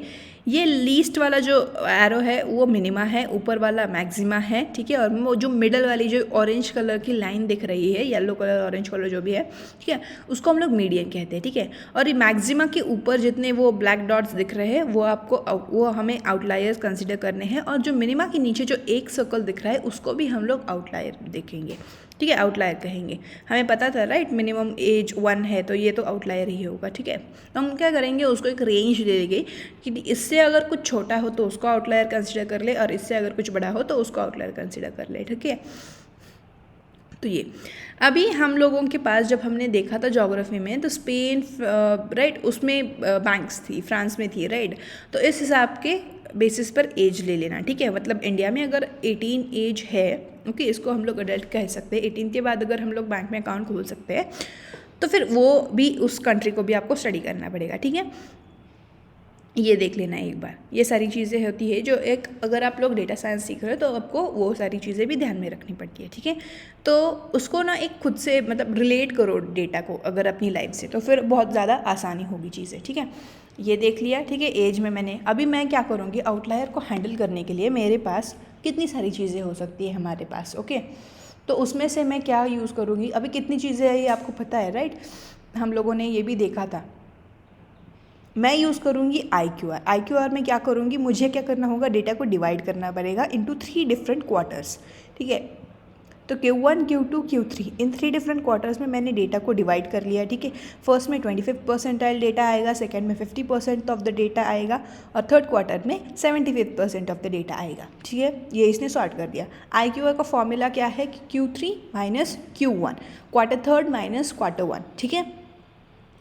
इनको हमें माइनस करना होगा। तो मैंने क्या कर दिया है, मिनिमम के लिए एक फॉर्मूला, जो मिनिमम में जितने भी आउटलायर्स थे वो हमें प्रेडिक्ट करके मिलेंगे। तो मैंने इसको जब एग्जीक्यूट किया कि अगर हमें ऊपर के मैक्सिमा के ऊपर के अगर वैल्यूज़ को सॉर्ट करना है, निकालना है, तो उसके लिए हम लोग Q3 + 1.5 इंटू IQR ये करेंगे, और मिनिमा के नीचे से जो भी वैल्यूज़ चाहिए होगी तो फिर उसके लिए हम लोग उसको ये कर देंगे, Q3 कहाँ पे है, Q1 माइनस 1.5 इंटू IQR ये कर देंगे, ठीक है। ये हम लोगों ने आउटलायर्स, और जो हमने आउटलायर्स निकाले हैं उनके लिए क्या कर देंगे, उनके लिए मैंने एक लूप क्रिएट कर दी है, ठीक है, एक सेपरेट लिस्ट क्रिएट कर ली है उनकी। तो फिर मिनिमम वैल्यू 14 को कंसिडर कर लिया है और मैक्सिमम वैल्यू 62 को, ठीक है। 62 के अबाव जितनी भी वैल्यूज़ है और 14 के नीचे जितनी भी वैल्यूज़ है वो एक आउटलायर्स एज करके इस लिस्ट में स्टोर होगी, ठीक है। ये मैंने यहाँ पर किया है, और इनको मैंने ये सॉर्ट कैसे किया है, IQR की मदद से इनको सॉर्ट किया है, ठीक है। तो फिर एक लिस्ट क्रिएट की है आउटलायर्स एज करके। देखो मेरे पास इतनी वैल्यूज़ है, इनमें द वैल्यूज़ बिलो 14 और द वैल्यूज़ बिलो अबव 62, यही सारी वैल्यूज़ आपको इस लिस्ट में मिलेगी, ठीक है। तो ये इतनी लिस्ट क्रिएट हो गई है, ठीक है। अगर आपको इनके रोज़ देखने हैं कि कितने रोज़ हैं तो वो भी आप देख सकते हो, तो ठीक है, कितनी वैल्यूज़ हैं, ओके, जिसमें हम लोगों के पास मतलब 62 से अबव और 14 के नीचे एज है उनमें। तो एज के बेसिस पर हम लोगों ने सॉल्व किया है, ठीक है, सॉर्ट किया है, सॉरी। और इसमें हमारे पास टोटल कितनी रोज़ है, 360 रोज़ हैं। 14 कॉलम्स तो हमने कुछ किया ही नहीं है कॉलम्स को, राइट। हमने तो कॉलम का लिया और उसके बेसिस पर हमने रोज़ को सॉर्ट किया है, राइट। तो ठीक है, तो 360 रोज़ ऐसी निकल के आई है जिनमें एज की वैल्यू 62 से अबव और 14 से नीचे है, ठीक है। इस बेसिस पर हम लोगों ने इसको सॉर्ट कर लिया है। अभी ये तो बहुत ज़्यादा रोज़ है, राइट। तो इनके लिए क्या करेंगे, इनके लिए कोई वैल्यू इम्प्यूट कर दो। लेकिन देखो एज को इम्प्यूट करोगे, एज तो किसी का प्रेडिक्टेबल नहीं है, राइट। एज तो हमें उन्होंने खुद से ही बताना चाहिए। तो इसके लिए इसको क्या करोगे, तो इसके लिए एक और अप्रोच होता है कि हमें देखना पड़ता है एज का हमारे जो टारगेट है उसके साथ कोई रिलेशनशिप है क्या। देखो एज अगर उससे कुछ मतलब एज का और टारगेट का कुछ कनेक्शन है, ठीक है, तो फिर हम लोग उसको नहीं डिलीट कर सकते, हम लोगों को इनको ऐसे ही रखना पड़ेगा। लेकिन अगर उनमें अगर उनमें कुछ भी ट्रेंड फॉलो ही नहीं कर रहा है तो फिर हम लोग क्या करेंगे, हम लोग इनको रिमूव कर सकते। देखो कुछ कनेक्शन ही नहीं है तो फिर क्या करें ना, हमारा मेन जो काम है उसके साथ इसका कुछ लेना देना ही नहीं है, क्यों रखे फिर इसको। तो इसीलिए तो एजेस को ठीक से देख लो कौन सी वैल्यूज़ है एजेस में। अगर कोई वैल्यूज़ एक आधी 62 से नीचे और 14 के बीच में अगर ऐसी आई है तो फिर हमें फिर से काम करना पड़ेगा, ठीक है, उस पर। तो देखो एग्जिटेड में देखो क्या वैल्यूज़ है। अगर एज 66 है तो 1 वैल्यू है, ऐसा कुछ है क्या। अगर एज 65 है तो वैल्यू 0 ही है, ऐसा कुछ है नहीं है, राइट। मतलब ये कुछ ट्रेंड फॉलो नहीं कर रहा है, ये उसका और इसका कुछ भी कनेक्शन नहीं है। अगर कनेक्शन ही नहीं है तो हम लोग क्या कर सकते हैं, इन 360 रोज़ को हम लोग ड्रॉप भी कर सकते हैं, ठीक है। और मैं वही अप्रोच करने वाली हूँ, मैं इनको ड्रॉप ही करने वाली हूँ, ठीक है, क्योंकि मुझे इनकी ज़रूरत ही नहीं है। मुझे किस चीज़ से मतलब है, मुझे सिर्फ टारगेट से मतलब है, मुझे उसको प्रेडिक्ट करना है, उसके लिए मुझे एक्यूरेट वैल्यू चाहिए। तो बाकी सब कुछ अगर है कुछ भी तो फिर हमारे भाषा में उसको क्या कहते हैं आपको पता ही है, ओके। अपार्ट फ्रॉम जो देखो ये कोई ट्रेंड फॉलो नहीं कर रहा है इसीलिए हम लोग इसको डिलीट कर रहे हैं। अगर आप भी प्रोजेक्ट को फॉलो कर रहे हो तो आप कहीं कमेंट में लिख देना कि it is not following any trend, okay, with the exited, so we are deleting it, so we are removing it, so we are dropping it, okay. ये चीज़ें आप अपने हिसाब से मेंशन कर लेना। अभी मैं क्या करूँगी, उस लिस्ट को है ना, वो जो लिस्ट है आउटलायर्स वाली, आउटलायर्स एज करके जो मैंने लिस्ट क्रिएट की है, ठीक है, उसको हम लोग ड्रॉप कर देंगे। इसको ड्रॉप कर दो, ओके। इसके बाद देखो कि क्या, अगर आप फिर से डेटा को देखोगे, okay, in place equals to true किया है कि हमने, ये आप ध्यान में रखना सारी चीज़ें, बिकॉज बार बार अगर हम लोग ये दिखाएंगे तो फिर वो ये होता है, ठीक है, टाइम जाता है। तो देखो डिस्क्राइब टी मैंने फिर से किया, ओके। डिस्क्राइब टी करने के बाद देखो क्या आया है, मैक्सिमम वैल्यू 62 है और एज में मिनिमम वैल्यू क्या है, पहले तो 1 थी, अभी क्या है 18 है। तो हमने वो जो 360 रोज़ है उनको डिलीट ड्रॉप कर दिया है, ठीक है, डिलीट भी नहीं कर सकते, हम लोगों ने उनको ड्रॉप कर दिया है, ठीक है। मल्टी गोल्स में अगला कौन सा फील्ड है, ओके, क्रेडिट स्कोर है, जिसमें आउटलायर्स हो सकते हैं। मतलब ये 4 फील्ड मुझे इंपॉर्टेंट लग रहे हैं, मैं इन्हीं को सॉर्ट करने वाली हूँ अभी, ठीक है। तो क्रेडिट स्कोर के लिए भी बॉक्स प्लॉट विजुअलाइज कर लेते हैं, ठीक है। विजुअलाइजेशन के लिए क्या से करूँगी, मैं इसी को कॉपी कर लूँगी, इसी सेल को, ठीक है। इसी सेल को कॉपी करने के बाद नीचे आके पेस्ट कर देती हूँ। पेस्ट करने के बाद मुझे किस चीज़ का मुझे विजुअलाइजेशन क्रिएट चाहिए, अभी क्रेडिट स्कोर का बॉक्स प्लॉट चाहिए, ओके। मैं इसको मेंशन कर देती हूँ क्विकली। तो देखो यहाँ पर बस एज की जगह मुझे यहाँ पर क्रेडिट स्कोर डालना पड़ेगा, तो फिर मुझे क्रेडिट स्कोर का बॉक्स प्लॉट मिल जाएगा। बॉक्स प्लॉट में अगर देखें कुछ विजुअलाइजेशन में हमें अगर मिल जाए कोई वैल्यूज़ है, देखो मिनिमा के नीचे जो वैल्यूज़ है वो आउटलायर्स है, हमें उनको देखना पड़ेगा, ठीक है। इसके लिए भी आप लोग क्या कर सकते हैं, IQR की मेथड ही यूज़ कर लेना, ठीक है। डिवाइड कर दो डेटा को 3 क्वार्टर्स में, ओके। मैं क्या करूँगी, यही अभी देखो मैंने जो इस विजुअलाइजेशन में किया, मतलब ये जो है IQR और एज को लिस्ट क्रिएट कर लिए फॉर, उसको स्टोर कर दिया, ये जो चीज़ें हैं मैं वही फॉलो करने वाली हूँ क्रेडिट स्कोर के लिए भी, ठीक है। क्रेडिट स्कोर के भी मुझे फिर एक लिस्ट मिल जाएगी, फिर उनके भी रोज़ को मैं देख लूँगी। तो क्रेडिट स्कोर के लिए सभी चीज़ें फॉलो करने के बाद देखो उसको लिस्ट में कन्वर्ट कर लिया, क्वार्टर्स बना लिए उसके, ठीक है, फॉर्मूला अप्लाई कर लिया।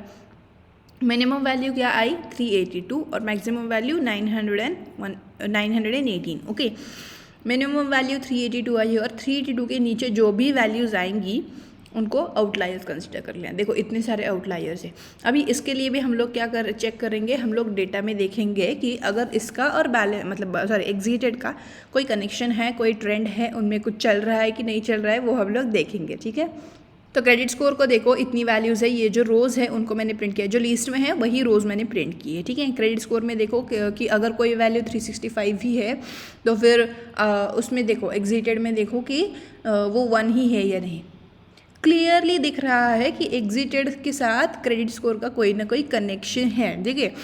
अगर मिनिमम से भी कुछ वैल्यूज़, मिनिमा से कुछ वैल्यूज़ है जो उससे परे है, ठीक है, मतलब उससे कुछ कनेक्टेड नहीं है, उससे नीचे है। और अगर उनको देखो एग्जिटेड में तो वो कस्टमर छोड़ के गया ही है बैंक, वो चर्न हो ही गया है। ओके, तो हम लोग इसको हाथ नहीं लगाएंगे, ठीक है, ये नल नहीं है। ओके, तो हम लोग क्या करेंगे, इनको ड्रॉप नहीं करेंगे। और थोड़ी ही वैल्यूज़ है, ये ज़्यादा भी नहीं है। ओके, 9,999 को देखें तो इसको उसके हिसाब से तो ये कम ही है, राइट। ये ज़्यादा भी वैल्यूज़ नहीं है, 10-12 वैल्यूज़ होगी, ठीक है। तो इनको हम लोग कुछ नहीं करने वाले। ओके, ये इनका कुछ ना कुछ कनेक्शन है। तो नेक्स्ट हमारे पास कौन सा वेरिएबल था, कौन सा फील्ड था, सॉरी वेरिएबल नहीं लेना चाहिए था मुझे, फील्ड कौन सा था, बैलेंस था। बैलेंस के लिए भी हम लोग सेम चीज़ें फॉलो करेंगे, उसका भी एक विजुअलाइजेशन क्रिएट कर लो, फिर उसमें कितने आउटलायर्स है वो देख लो। आउटलायर्स होंगे तो उसके लिए कोई लिस्ट बना लो, ठीक है, मिनिमम और मैक्सिमम एक रेंज फिक्स कर दो, ठीक है। ये सारी चीज़ें आप कर लें। देखो आउटलायर्स के लिए और भी चीज़ें होती है, सिर्फ IQR नहीं है। ओके, ये आपको रिसर्च करना पड़ेगा, ठीक है। तो देखो मैंने बैलेंस के लिए भी वही सारी चीज़ें कर ली है, एक लिस्ट क्रिएट कर ली है, क्वार्टर्स में डेटा को डिवाइड कर लिया है, IQR का फॉर्मूला अप्लाई कर दिया, ठीक है। मिनिमम वैल्यू क्या आई है, माइनस में मिनिमम वैल्यू आई है और मैक्सिमम, ठीक है। ओके, अभी यहाँ पे वैल्यूज़ को मत देखो, माइनस में वैल्यू आई है। और जब हम लोग ये लिस्ट क्रिएट करके मतलब देख रहे हैं कि मिनिमा के नीचे कुछ है और मैक्सिमा के ऊपर अगर कुछ है, वो देखने की कोशिश कर रहे हैं, तो नहीं, यहाँ पर ऐसा कोई कॉलम नहीं है, कोई रो नहीं है जिसमें आउटलायर है इन बैलेंस, ठीक है। अगर इसका विजुअलाइजेशन भी क्रिएट कर लो तो भी आपको जो बॉक्स प्लॉट मिलेगा वो क्लीन मिलेगा, ठीक है। क्लीन मतलब मिनिमा के नीचे कोई वैल्यूज़ नहीं होंगी और मैक्सिमा के अबव भी कोई वैल्यूज़ नहीं होंगी। पर इससे ना एक चीज़ हमें पता चल सकती है कि हमारा डेटा स्कीव्ड हो सकता है, ठीक है, नेगेटिव में ज़्यादा जा रहा है तो फिर स्कीव्ड हो सकता है डेटा, ये आप लोग देख सकते हैं। अगर उसका हम लोग रो भी चेक करें तो कोई रो है ही नहीं, कोई ऐसी वैल्यू ही नहीं है जिसमें आउटलायर है, तो रो में भी कुछ वैल्यू आएंगी नहीं आएंगी। ओके, तो हम लोग क्या करेंगे अभी नेक्स्ट, हम लोग देखो इसका बॉक्स प्लॉट भी एक बार करके देखते हैं। विजुअलाइजेशन हमसे रह गया, राइट, ऊपर मैं एक सेल क्रिएट कर लेती हूँ उसके ऊपर और बस यहाँ पे बैलेंस कर दो, राइट, बैलेंस कर दिया। देखो इसका बॉक्स प्लॉट देखो, मिनिमा तो है ही नहीं, मतलब मिनिमा में क्या सा हो गया, वहाँ पे है मिनिमा, ओके, नहीं है ऐसा नहीं है, मिनिमा है पर उसकी वैल्यूज़ नेगेटिव में चली गई थी, राइट, तो इसलिए बॉक्स थोड़ा सा नीचे आ गया है। ओके, इससे हम लोगों का डेटा हमें पता चल सकता है कि हमारा डेटा स्कीव्ड है, ठीक है, बैलेंस में हमारा डेटा स्कीव्ड है। ओके, स्कीवनेस को भी हम लोग सॉल्व कर सकते हैं, हमें समझना चाहिए बस ये चीज़ें। अभी नेक्स्ट क्या बचा है, लास्ट वन कोई तो एक फील्ड था, राइट, एस्टिमेटेड सैलरी है, सॉरी, एस्टिमेटेड सैलरी को मैंने जब ये कर दिया उसका विजुअलाइजेशन क्रिएट किया। देखो यहाँ पे भी कितना अच्छा बॉक्स प्लॉट आया है, राइट, इससे देख के तो बहुत मतलब खुशी होती है कि बाबा चलो इस पर कुछ काम करने की ज़रूरत ही नहीं है। ओके, तो बॉक्स प्लॉट को व्यू करने के बाद ही हमें पता चल रहा है, लेकिन फॉर द सेफ साइड हम लोग क्या करेंगे, ये सारी जो हम लोगों ने बस यही को कॉपी कर लो, सिर्फ वैल्यूज़ चेंज कर दो तो भी चलेगा, ठीक है, पर कहाँ पे चेंजेस करने हैं ये आपको समझ आना चाहिए, तो फिर काम आसान होता है, ठीक है। यही चीज़ें कॉपी कर लो और फिर नीचे प्रिंट कर दो। सैलरी का वेरिएबल मैंने कर दिया, ठीक है, बैलेंस का था पहले, सैलरी कर दिया उसको और एस्टिमेटेड सैलरी ये पास कर दिया, ठीक है। और प्रिंट स्टेटमेंट में भी हमें चेंजेस करने पड़ते थे, तो यहाँ पे भी डेटा देखो कैसा है। और यहाँ पे भी हमें कोई भी ऐसा रो, अभी हमने विजुअलाइजेशन में ही देख लिया था, हमने यहाँ पे पहले विजुअलाइजेशन क्रिएट कर लिया, राइट, बॉक्स प्लॉट क्रिएट कर लिया, तो यहाँ पे भी ऐसे कोई रो नहीं है जिसमें कोई तो नल वैल्यू है या फिर कोई तो आउटलायर है। ओके, कुछ भी ऐसा नहीं है, नल वैल्यू तो हो ही नहीं सकते थे, नल वैल्यू के हमने पहले से काम तमाम कर दिया था, राइट। इसको किसी तो गेम की तरह कंसिडर कर लो, बहुत आसानी से चीज़ें समझ में आएगी, ठीक है। इसको उड़ा दो, इसको निकाल दो, ड्रॉप कर दो, डिलीट कर दो। ओके, तो फिर क्रेडिट स्कोर का भी देख लिया, ठीक है, हम लोगों ने एस्टिमेटेड सैलरी का भी देख लिया। सैलरी में भी ऐसा कोई ये नहीं है जिसको हमें देखने की ज़रूरत है, कोई ऐसा आउटलायर प्रेजेंट ही नहीं है। एस्टिमेटेड सैलरी का बॉक्स प्लॉट तो बहुत अच्छे से आया है, ठीक है। तो अभी मैंने क्या किया है कि एक क्विक टाइप कर लेंगे, हम लोग क्या करेंगे, डेटा टाइप्स देख लो एक बार, और डेटा टाइप्स सही है कि नहीं है किसी के, ये आप देख के उनको सॉर्ट कर लेना, ठीक है। डेटा टाइप्स चेंज करना आपको आता है, मैं नहीं अभी दिखाने वाली इसको। और ये कॉलम्स किस लिए, क्योंकि बहुत बार हमें ये कॉलम्स को यूज़ करना है, मतलब कॉलम्स के जो हेडर है उनको यूज़ करना पड़ता है, तो इसीलिए मैंने एक बार प्रिंट कर लिया, क्योंकि फिर मैं यहीं से कॉपी कर लूँगी और मेरे सेल्स में पेस्ट कर दूँगी इनके नेम्स, क्योंकि पाइथन केस सेंसिटिव है। ओके, ये तो हमें पता ही है। अभी विजुअलाइजेशंस की बारी है, ठीक है। ये सब जो हमने अभी चीज़ें की, इससे हमें इन्फॉर्मेशन तो मिली डेटा की कि क्या चीज़ें प्रेजेंट है और क्या नहीं, ओके, इसमें कितना काउंट हो सकता है एंड ऑल, वो सारी चीज़ें की। तो अभी विजुअलाइजेशंस भी हमने सीखे हैं और वो क्यों इम्पॉर्टेंट है ये तो हमें पता ही है, तो इसीलिए हम लोग यहाँ पर विजुअलाइजेशंस भी करेंगे, ठीक है। सबसे पहले मैंने क्या लिया है, सीबॉर्न में से मैंने काउंट प्लॉट लिया है, ठीक है। उसमें क्या पास किया है, जेंडर। आप जेंडर को देख सकते हो, ठीक है, मेल ज़्यादा है या फीमेल ज़्यादा है, ये इस विजुअलाइजेशन से आप समझ सकते हो, राइट।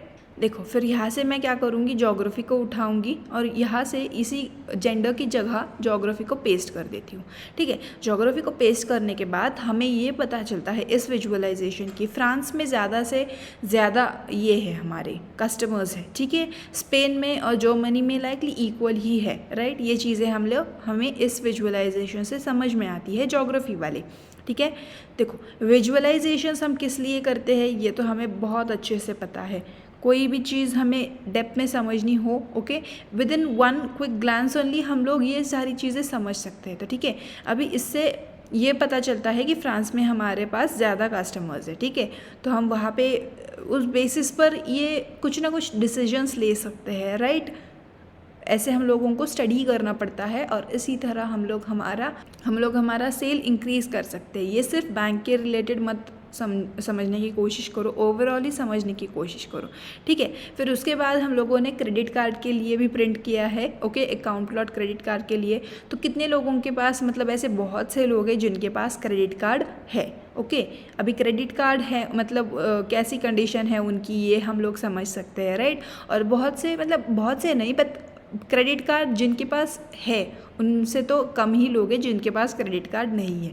ये इस विजुअलाइजेशन को देख के हम लोग समझ सकते हैं, राइट। अगर आपको कोई उसका एक्यूरेट वैल्यू भी निकालना है तो वो भी आप निकाल सकते हैं, ओके। नेक्स्ट हम लोग किसके लिए प्रिंट कर रहे हैं, इस एक्टिव मेंबर है, मतलब वो अगर एक्टिव मेंबर है भी या नहीं भी, इसके लिए। इसके साथ हम लोग मल्टीपल ये भी पास कर सकते हैं, मतलब किस कंट्री में अगर वो लोग एक्टिव मेंबर्स है ज़्यादा, ये भी चेक कर सकते हैं, राइट। मल्टीपल फील्ड्स पास कर सकते हैं, राइट। ऐसे कोई लिमिटेशन तो है नहीं, राइट। तो इसीलिए और हमने यहाँ पर एक्सीटेड मतलब जो हमारा टारगेट है उसके लिए भी किया है। देखो एक मतलब क्या है और ज़ीरो मतलब क्या है ये भी आपको पता है, ठीक है। तो एग्जिट हुए कि नहीं हुए अभी आप मुझे बताओ। फिर इसके बाद मैंने हिस्टोग्राम प्रिंट किया है एज के लिए, ओके। इसके अभी भी जो हिस्टोग्राम है, टाइटल, लेबल एंड ऑल, ये सारी चीज़ें अभी आपको पता है, ठीक है। फिर जब हम लोगों ने ये प्लॉट देखा तब हमको क्या समझ में आ रहा है, अभी ये आप मुझे कमेंट करके बताओ, ठीक है। देखो ज़्यादा कुछ डिफ़िकल्ट तो है ही नहीं। हमने ये सारी चीज़ें जो हमने ऊपर मतलब एग्जीक्यूट किया था, देखो IKR के बाद मतलब आउटलायर्स जो देखे थे तो हमारा डेटा कुछ तो नेगेटिव में आया था, कुछ राइट, वैसी चीज़ें हुई थी। किसी के पास आउटलायर्स हमने रखे हैं, वैसे ही क्रेडिट स्कोर में हमने क्या किया था आपको पता है, ठीक है। यहाँ पर डेटा आपको कैसा दिख रहा है, ये एक नॉर्मल डिस्ट्रीब्यूशन फॉर्म कर रहा है कि नहीं फॉर्म कर रहा है। और ये जो साइट में मतलब 800 के इस एरिया में वहाँ पर एक ही बार है जो बहुत ही ऊपर आ रहा है। वो क्यों ऊपर आ रहा है, ये चीज़ें हम खुद से समझनी भी पड़ती है, ठीक है। तो वो क्यों आ रहा है वो भी आप मुझे बताओगे। पर बैलेंस में तो कोई आउटलायर भी प्रेजेंट नहीं था, राइट। बहुत सा डेटा है जो नॉर्मल डिस्ट्रीब्यूशन फॉर्म कर रहा है, लेकिन ज़ीरोथ वैल्यू में ऐसा क्यों है, ओके। ज़ीरोथ वैल्यू ज़्यादा क्यों है ये भी आपको पता है। और फिर डिस्ट्रीब्यूशन ऑफ एस्टिमेटेड सैलरी, ये कोई कुछ ट्रेंड ही नहीं दिखा रहा है, ये सब कुछ नॉर्मली फ्लो हो रहा है, राइट। एस्टिमेटेड सैलरी का कुछ ज़्यादा चेंजेस है ही नहीं, ओके। तो ये हम लोग इस विजुअलाइजेशन की मदद से समझ सकते हैं। विजुअलाइजेशन ज़्यादा डिफिकल्ट नहीं है, ठीक है। मैंने सिर्फ कुछ ना कुछ वैल्यूज़ उसको पास की है। अभी यहाँ पर हम लोग क्या करने वाले, कंपेयर करने वाले हैं विद द टारगेट। हमें जब उन जो इम्पॉर्टेंट फील्ड्स हमें पता है उनको हम लोग कंपेयर करेंगे, ठीक है। मैंने बॉक्स प्लॉट लिया है सबसे पहले।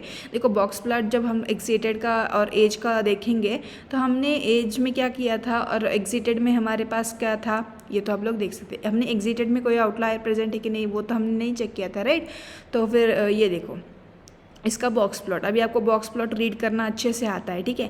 फिर बैलेंस वर्सेस एक्सीटेड किया तो उसका बॉक्स प्लॉट देखो यहाँ पर क्या आ रहा है। देखो मिनिमा की वैल्यू मतलब वो लाइन जाती नहीं है, वो है लेकिन वो दिख नहीं रही है। यहाँ पर नेगेटिव में वैल्यूज़ है इसीलिए वो एकदम टच कर रहा है मिनिमा को भी, ओके। इसलिए अभी क्या करेंगे, एग्जिटेड वर्सेस एस्टिमेटेड सैलरी, इसका बॉक्स प्लॉट प्रिंट करेंगे, ठीक है।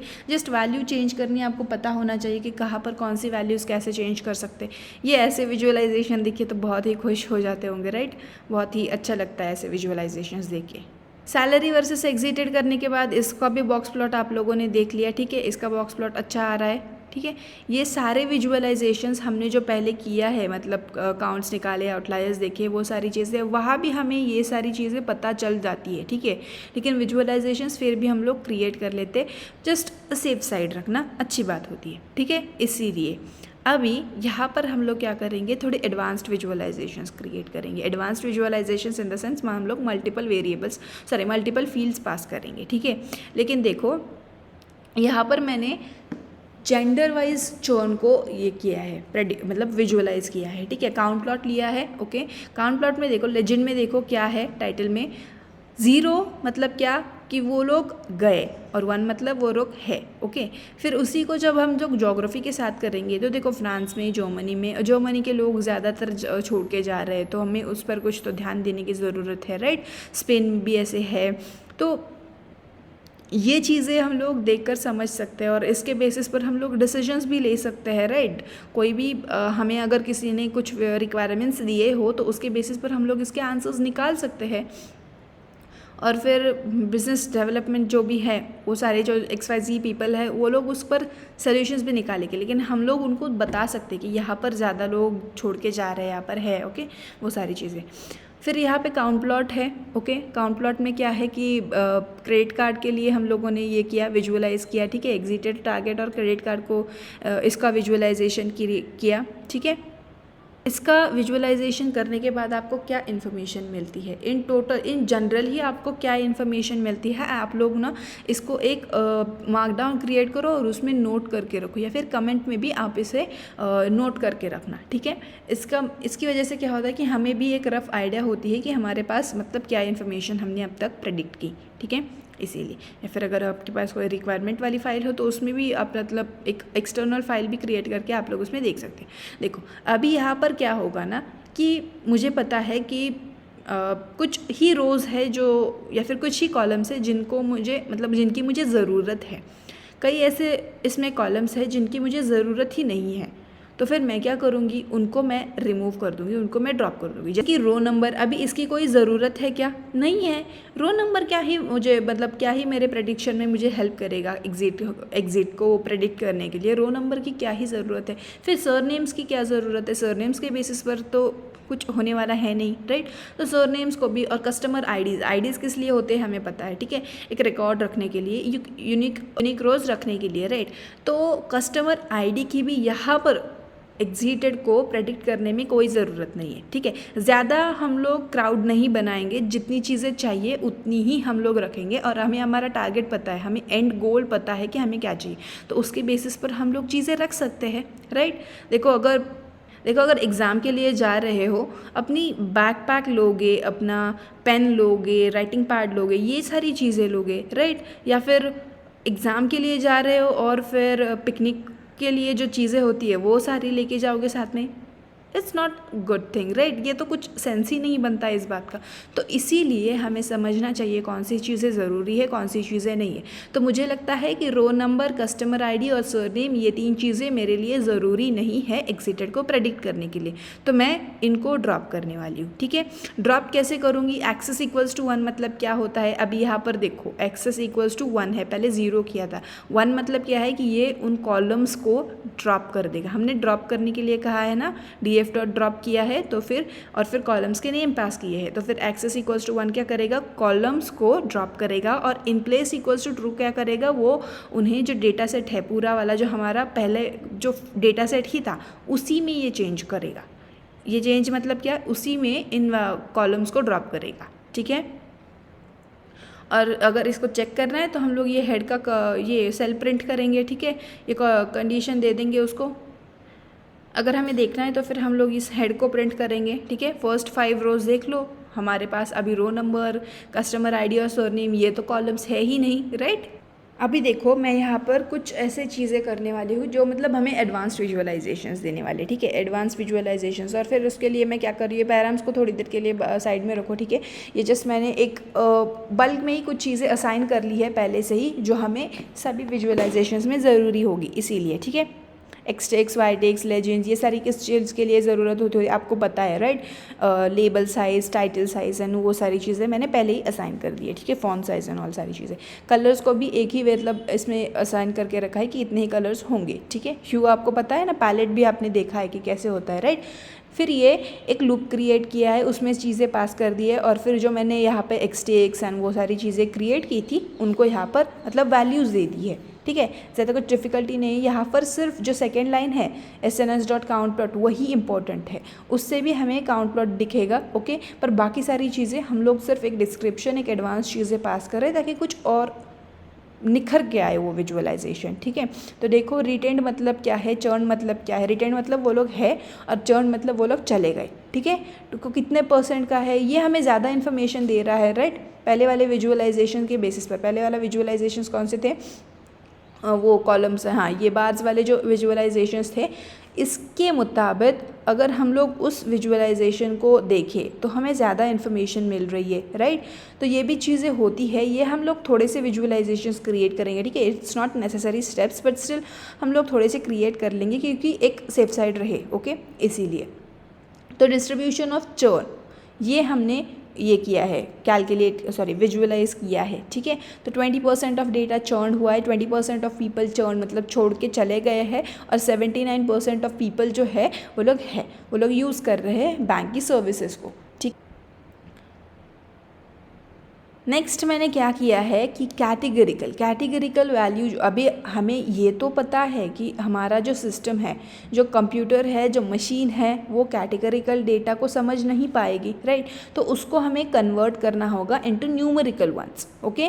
तो यहाँ पर कुछ चीज़ें हैं कैटेगरिकल, कुछ चीज़ें हैं न्यूमेरिक, पर अभी पहले इस विजुअलाइजेशंस की तरफ ध्यान दो, ठीक है। मैंने मल्टीपल विजुअलाइजेशंस क्रिएट किए हैं, ठीक है, इन सारे कैटेगरिकल में जो भी ये है फील्ड्स है उन सभी के लिए, ठीक है।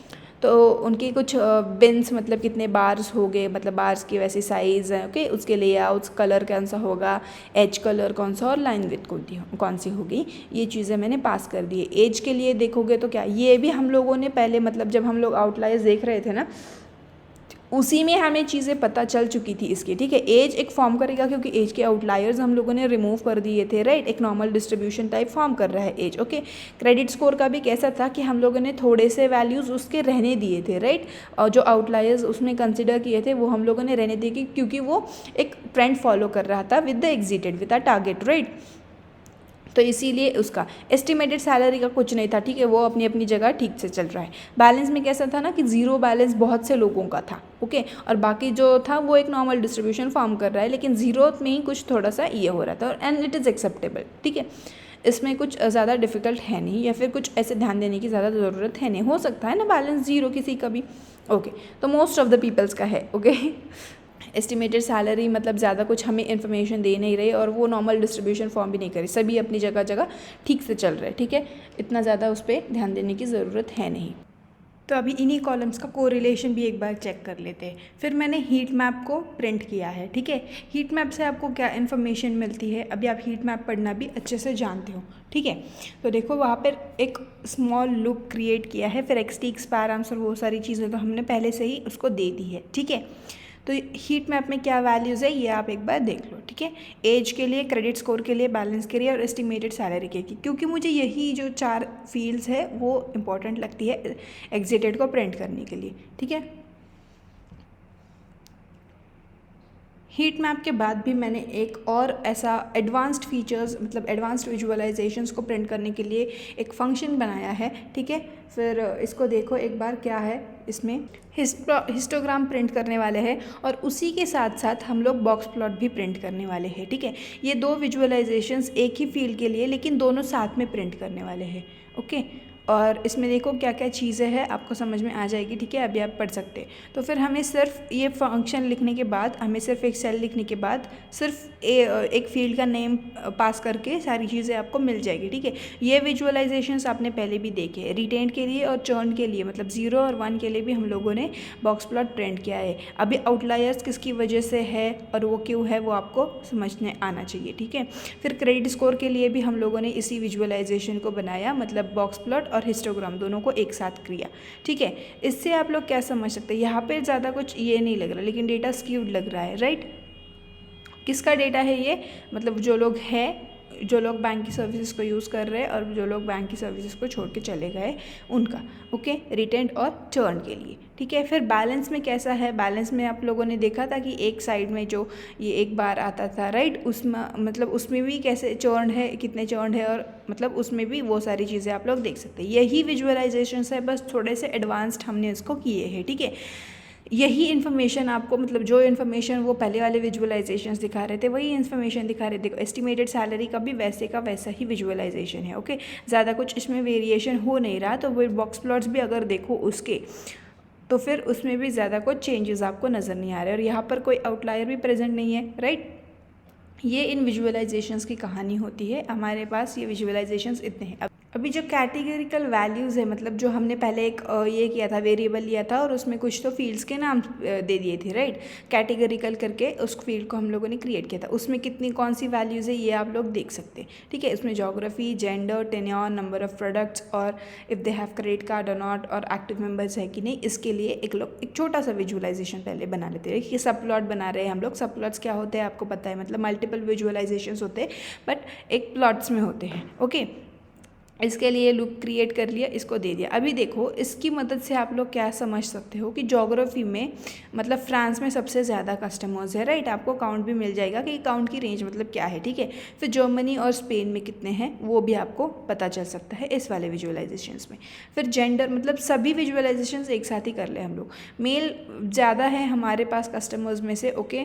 टेन्योर में बहुत सारे वेरिएशंस हैं। नंबर ऑफ प्रोडक्ट्स, मतलब एक प्रोडक्ट बहुत से लोगों के पास है, 2 प्रोडक्ट्स उनसे कम लोगों के पास, ये सारी चीज़ें आप लोग देख सकते हैं।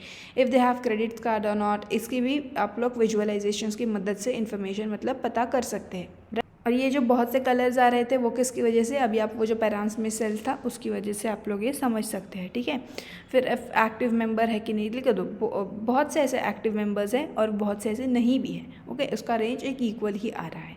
और ये कलर्स, अभी आपने अगर पहले वाले विजुअलाइजेशंस का वीडियो देखा हो तो आपको पता है कि ह्यू क्या होता है, पैलेट क्या होता है, ओके। डिफरेंट कलर्स हम लोग ले सकते हैं, कैसे लेना है उनको, ये भी चीज़ें अभी आपको पता है, ठीक है। टिक्स क्या होता है, लेबल क्या होता है, काउंट प्लॉट क्या है, सब प्लॉट क्या है, बहुत सी चीज़ें अभी आप बहुत फेमिलियर हो चुके हैं, ठीक है। कलर्स कैटेगरी करके मैंने पैलेट में ये पास कर दिया है, तो इसकी वजह से वो जो कलर्स जो मैंने कैटेगरी में दिए थे, कलर्स कैट करके जो वेरिएबल में दिए थे वही कलर्स को इसने यूज़ किया है। अगर हमें खुद से कलर्स असाइन करने तो वो भी हम लोग दे सकते हैं, अगर नहीं भी करने तो हम जो पैलेट में अवेलेबल है उन्हीं को यूज़ कर सकते हैं, ओके। हमारे पास 3 डिफरेंट पैलेट्स है, ये भी हमने देखा था, राइट, विद एग्जाम्पल। फिर ये एक और विजुअलाइजेशन, मतलब जो पहले इससे किया है वही किया है हम लोगों ने। आप ये कर सकते हैं, ये वाले अच्छा लग रहा है, ओके। पहले वाले विजुअलाइजेशन अगर आप नहीं करें तो भी चलेगा, ठीक है। फिर प्लॉट कैटेगरी, ज्योग्राफी के लिए मैंने देखा है, मतलब यहाँ पे मैंने 2 वेरिएबल्स को एक साथ लिया है, ठीक है। इसको क्या हम लोग कैसे विजुअलाइजेशंस बोलते हैं ये आप मुझे कमेंट में बता देना, ठीक है। ओके, चलो मैं ही बता देती हूँ। बाय वेरिएड विजुअलाइजेशंस होता है ये, ठीक है। इसमें हम लोगों ने 2 फील्ड्स को पास किया है, ठीक है। और इस प्लॉट की मदद से हम लोग क्या समझ सकते हैं कि फ्रांस में देखो फर्स्ट वाले बार में क्या बता रहा है कि रिटेन कस्टमर्स को हम लोगों ने ग्रीन मतलब छोड़ के चले गए हैं, और फ्रांस में छोड़ के चले गए ज़्यादा, या फिर स्पेन में ज़्यादा छोड़ के चले गए हैं और रहे हैं, और फिर जर्मनी में, ये आप लोग देख सकते हो, ओके। तो ये हुआ है, सॉरी चर्न मतलब तो छोड़ के चले गए, रिटेन मतलब तो रह गए, राइट, ओके, वो सॉरी मैं मिस्टेक, ओके। फिर फ्रांस के लिए देख सकते हो, ज्योग्राफी के लिए यहाँ भी, मतलब उसके साइड बाय साइड ही, मतलब यहाँ पर आप लोग 3 डिफरेंट फील्ड्स को देख रहे हो, ओके। चर्न के लिए देख रहे हो, रिटेन के लिए देख रहे हो, और फिर जेंडर के लिए भी, ओके। ये 3 चीज़ें ध्यान में रखना। इन विजुअलाइजेशंस को समझना हमें आना चाहिए। इस भी विजुअलाइजेशन को देखो आप लोग, फीमेल कस्टमर्स ज़्यादा चर्न हो रही है ये हमें पता चल रहा है। यहाँ पे ये नहीं है कि मेल कस्टमर्स है या फीमेल कस्टमर्स है, यहाँ पे कौन से लोग ज़्यादा चर्न हो रहे हैं ये बातें हैं, ठीक है। टेन्योर के लिए भी आपने देखा था, पहले भी हम लोगों ने देखा कि कैसे विजुअलाइजेशंस आ रहे थे, कितने सालों से है, उसमें बहुत से वेरिएशंस है। ओके, ये आप लोग देख सकते थे। सो ये टेन्योर का विजुअलाइजेशन है। टेन्योर मतलब बहुत से लोग ऐसे हैं जो रह रहे बहुत सालों से है और कम सालों से भी मतलब है। Okay, then number of products के लिए ये विजुअलाइजेशन है। ओके, नंबर ऑफ़ प्रोडक्ट्स में बहुत ही कम लोगों के पास है। अभी देखो, आपको विजुअलाइजेशंस रीड करना अच्छे से आता है, ठीक है। मैं अभी ये कंसिडर कर रही हूँ क्योंकि अभी हम लोगों ने इतनी जर्नी की है, तो ये तो बहुत सिंपल चीज़ें होगी। ओके, आपके लिए। फिर एक्टिव मेंबर के लिए लास्ट विजुअलाइजेशन देख लो। ओके, इसमें क्या है, ये चीज़ें अभी आप एक काम करना, जब भी आप प्रोजेक्ट बनाते जाओ ना, तो आप एक कमेंट वाला सेल या फिर मार्कडाउन वाला सेल बना देना और उसमें ये चीज़ें ये कर देना, ठीक है। फीचर्स ड्रॉप, अभी ये जो है मतलब टेन्योर, क्रेडिट कार्ड, सैलरी, ये अभी मैं इनको भी ड्रॉप कर रही हूँ, ठीक है। इनकी भी मुझे ज़्यादा ज़रूरत नहीं लग रही, तो इसीलिए इन फील्ड्स को भी मैं डिलीट कर रही हूँ। पहले कौन से हम लोगों ने फील्ड्स डिलीट की थी, roll number, right, sir name और वो सारी चीज़ें। तो और एक्सेस इक्वल्स टू 1 क्या है, फीचर्स ड्रॉप करके जो वेरिएबल है उसको मैंने लिया, और फिर एक्सेस इक्वल्स टू 1 मतलब क्या है कि वो कॉलम्स को हम लोगों ने डिलीट कर दिया है, ठीक है। रोज़ नहीं, कॉलम्स को डिलीट कर दिया है। फिर अगर आप हेड प्रिंट करोगे तो देखो हमारे पास कितनी चीज़ें बची है अभी, credit score, geography, gender, age, balance, number of products और इज एक्टिव मेंबर। तो इन्हीं चीज़ों के बेसिस पर अभी हम लोग एग्जिटेड को ये करेंगे, प्रेडिक्ट करेंगे, ठीक है। ये इतना ठीक है, मतलब ये हमें समझ आना चाहिए। फिर इसके बाद हम लोगों ने क्या किया है कि ट्रेन टेस्ट स्प्लिट। अभी ट्रेन टेस्ट स्प्लिट किसके लिए होती है, हमें ये तो पता है। हम लोग क्या करने वाले हैं, पूरा डेटा डिवाइड नहीं करने वाले, ठीक है। मतलब जो हम लोगों ने डेटा में से मतलब डेटा सेट लोड किया था उस वाले डेटा को डिवाइड नहीं करने वाले, ठीक है। कुछ चीज़ें हैं जो अभी आप देखोगे। तो ट्रेन टेस्ट स्प्लिट को लिया है। ट्रेन टेस्ट स्प्लिट में मैंने क्या किया है, फर्स्ट एक्स को पास करते हैं हम लोग, वाई को पास करते हैं, राइट। यहाँ पर एक्स क्या है कि एग्जिटेड को छोड़ के बाकी सारे कॉलम्स ले लो, वो एक्स है, और एग्जिटेड को मतलब ये वाई है, ठीक है। इसको ये देखो, इसको लिखा भी कैसे है कि df dot drop columns exerted, drop column exerted drop कर दो और फिर बाकी सारी जो बची कॉलम्स है उनको एक्स में ले लो, ठीक है। हम लोग वैसे ही पास करते हैं ना, पहले एक्स और फिर वाई पास करते हैं, राइट। तो एक्स में क्या है कि हम लोगों ने एग्जिटेड को ड्रॉप कर दिया और बाकी सारे कॉलम्स तुमने एग्जिटेड ली। देखो in place equals to true नहीं किया है यहाँ पर, मतलब क्या है कि ये पूरे डेटा सेट में से डिलीट नहीं हो रहा है, ओके, इसीलिए। फिर एग्जिटेड को लिया वाई में, ओके। हमारा डेटा अभी स्प्लिट हो चुका है। टेस्ट साइज़ कितनी है, 0.20% ऑफ डेटा, रैंडम सेट की ज़्यादा ज़रूरत नहीं है, स्ट्रैटिफाई ये आपको पता चलेगा बाद में।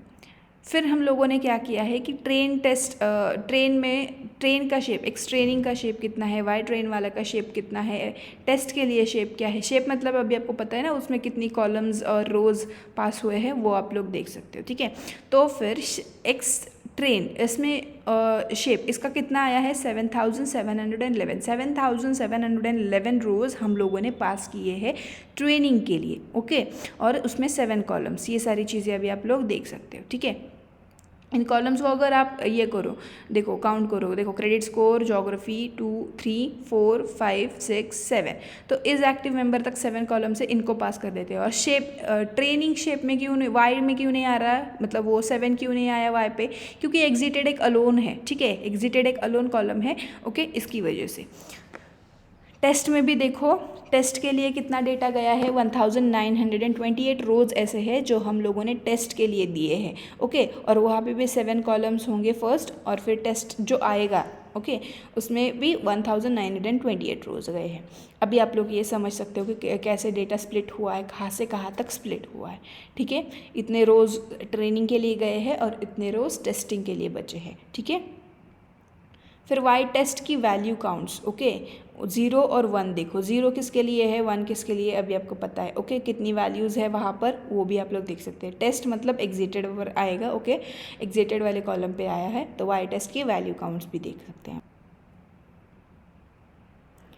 अभी हम लोग मशीन को कैटेगरिकल डेटा नहीं देते हैं, राइट, तो हमें कन्वर्ट करना पड़ता है। और हमारे पास कौन सी ऐसी बची, मतलब उन 7 कॉलम्स में से कौन सी ऐसी कॉलम्स थी जो कन्वर्ट करनी बाकी थी, वो था जेंडर और जोग्राफी भी था, ओके। तो हमारे पास 2 ऑप्शंस होते हैं, लेबल एनकोडर और वन हॉट एनकोडिंग, ओके। दो मतलब ये हम लोग यहाँ पे यूज़ करने वाले हैं, ठीक है। लेबल एनकोडिंग में क्या होता है और वन हॉट एनकोडिंग में क्या होता है अभी आपको पता है, हमने यूज़ किया है इनको, ठीक है।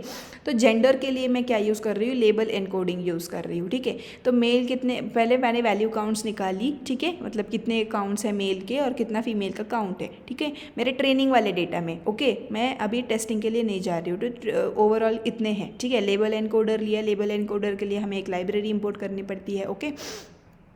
तो वो कौन सी है आपको पता है, हमने पहले भी ये देखी है, ओके।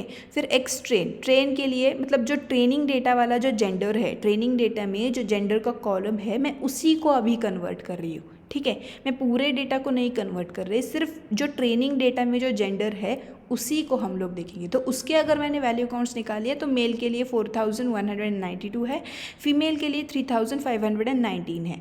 फिर इसी को हम लोग कन्वर्ट कर रहे हैं। देखो ट्रेनिंग के लिए जेंडर वाला वो ले लिया हमने, फिर ट्रांसफॉर्म, फिर लेबल एनकोडर तो हमने इंपोर्ट कर लिया है, ओके। फिर उसको यूज़ करके फिर ट्रांसफॉर्म करके सिर्फ जेंडर का कॉलम पास किया, ट्रेनिंग वाले जेंडर का कॉलम पास किया, ओके।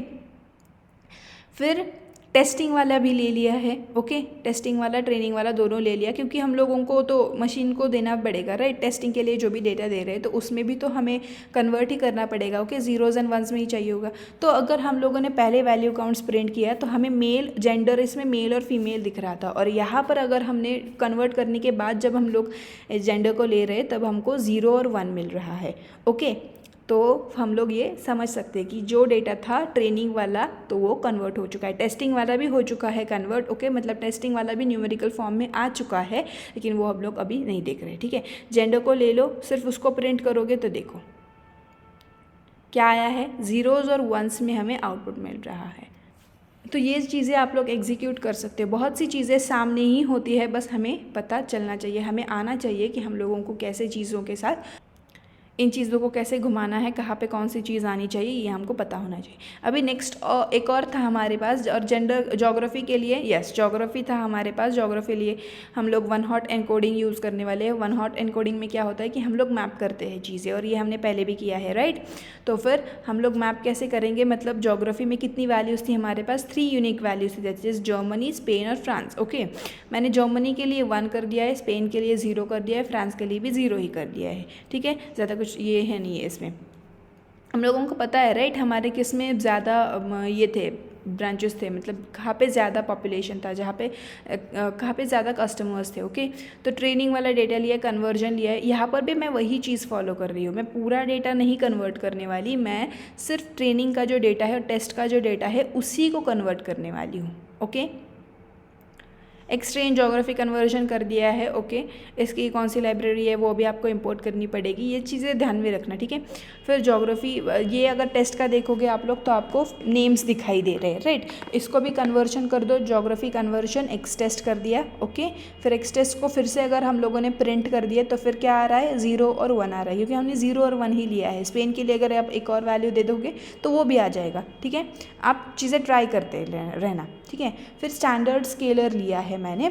स्टैंडर्ड स्केलर किस लिए होता है, अब ये स्टैंडर्ड स्केलर क्या है, ये एक मशीन लर्निंग में एक टेक्निक होती है जो न्यूमेरिकल डेटा को एक स्टैंडर्ड फॉर्मेट में कन्वर्ट करता है, ठीक है।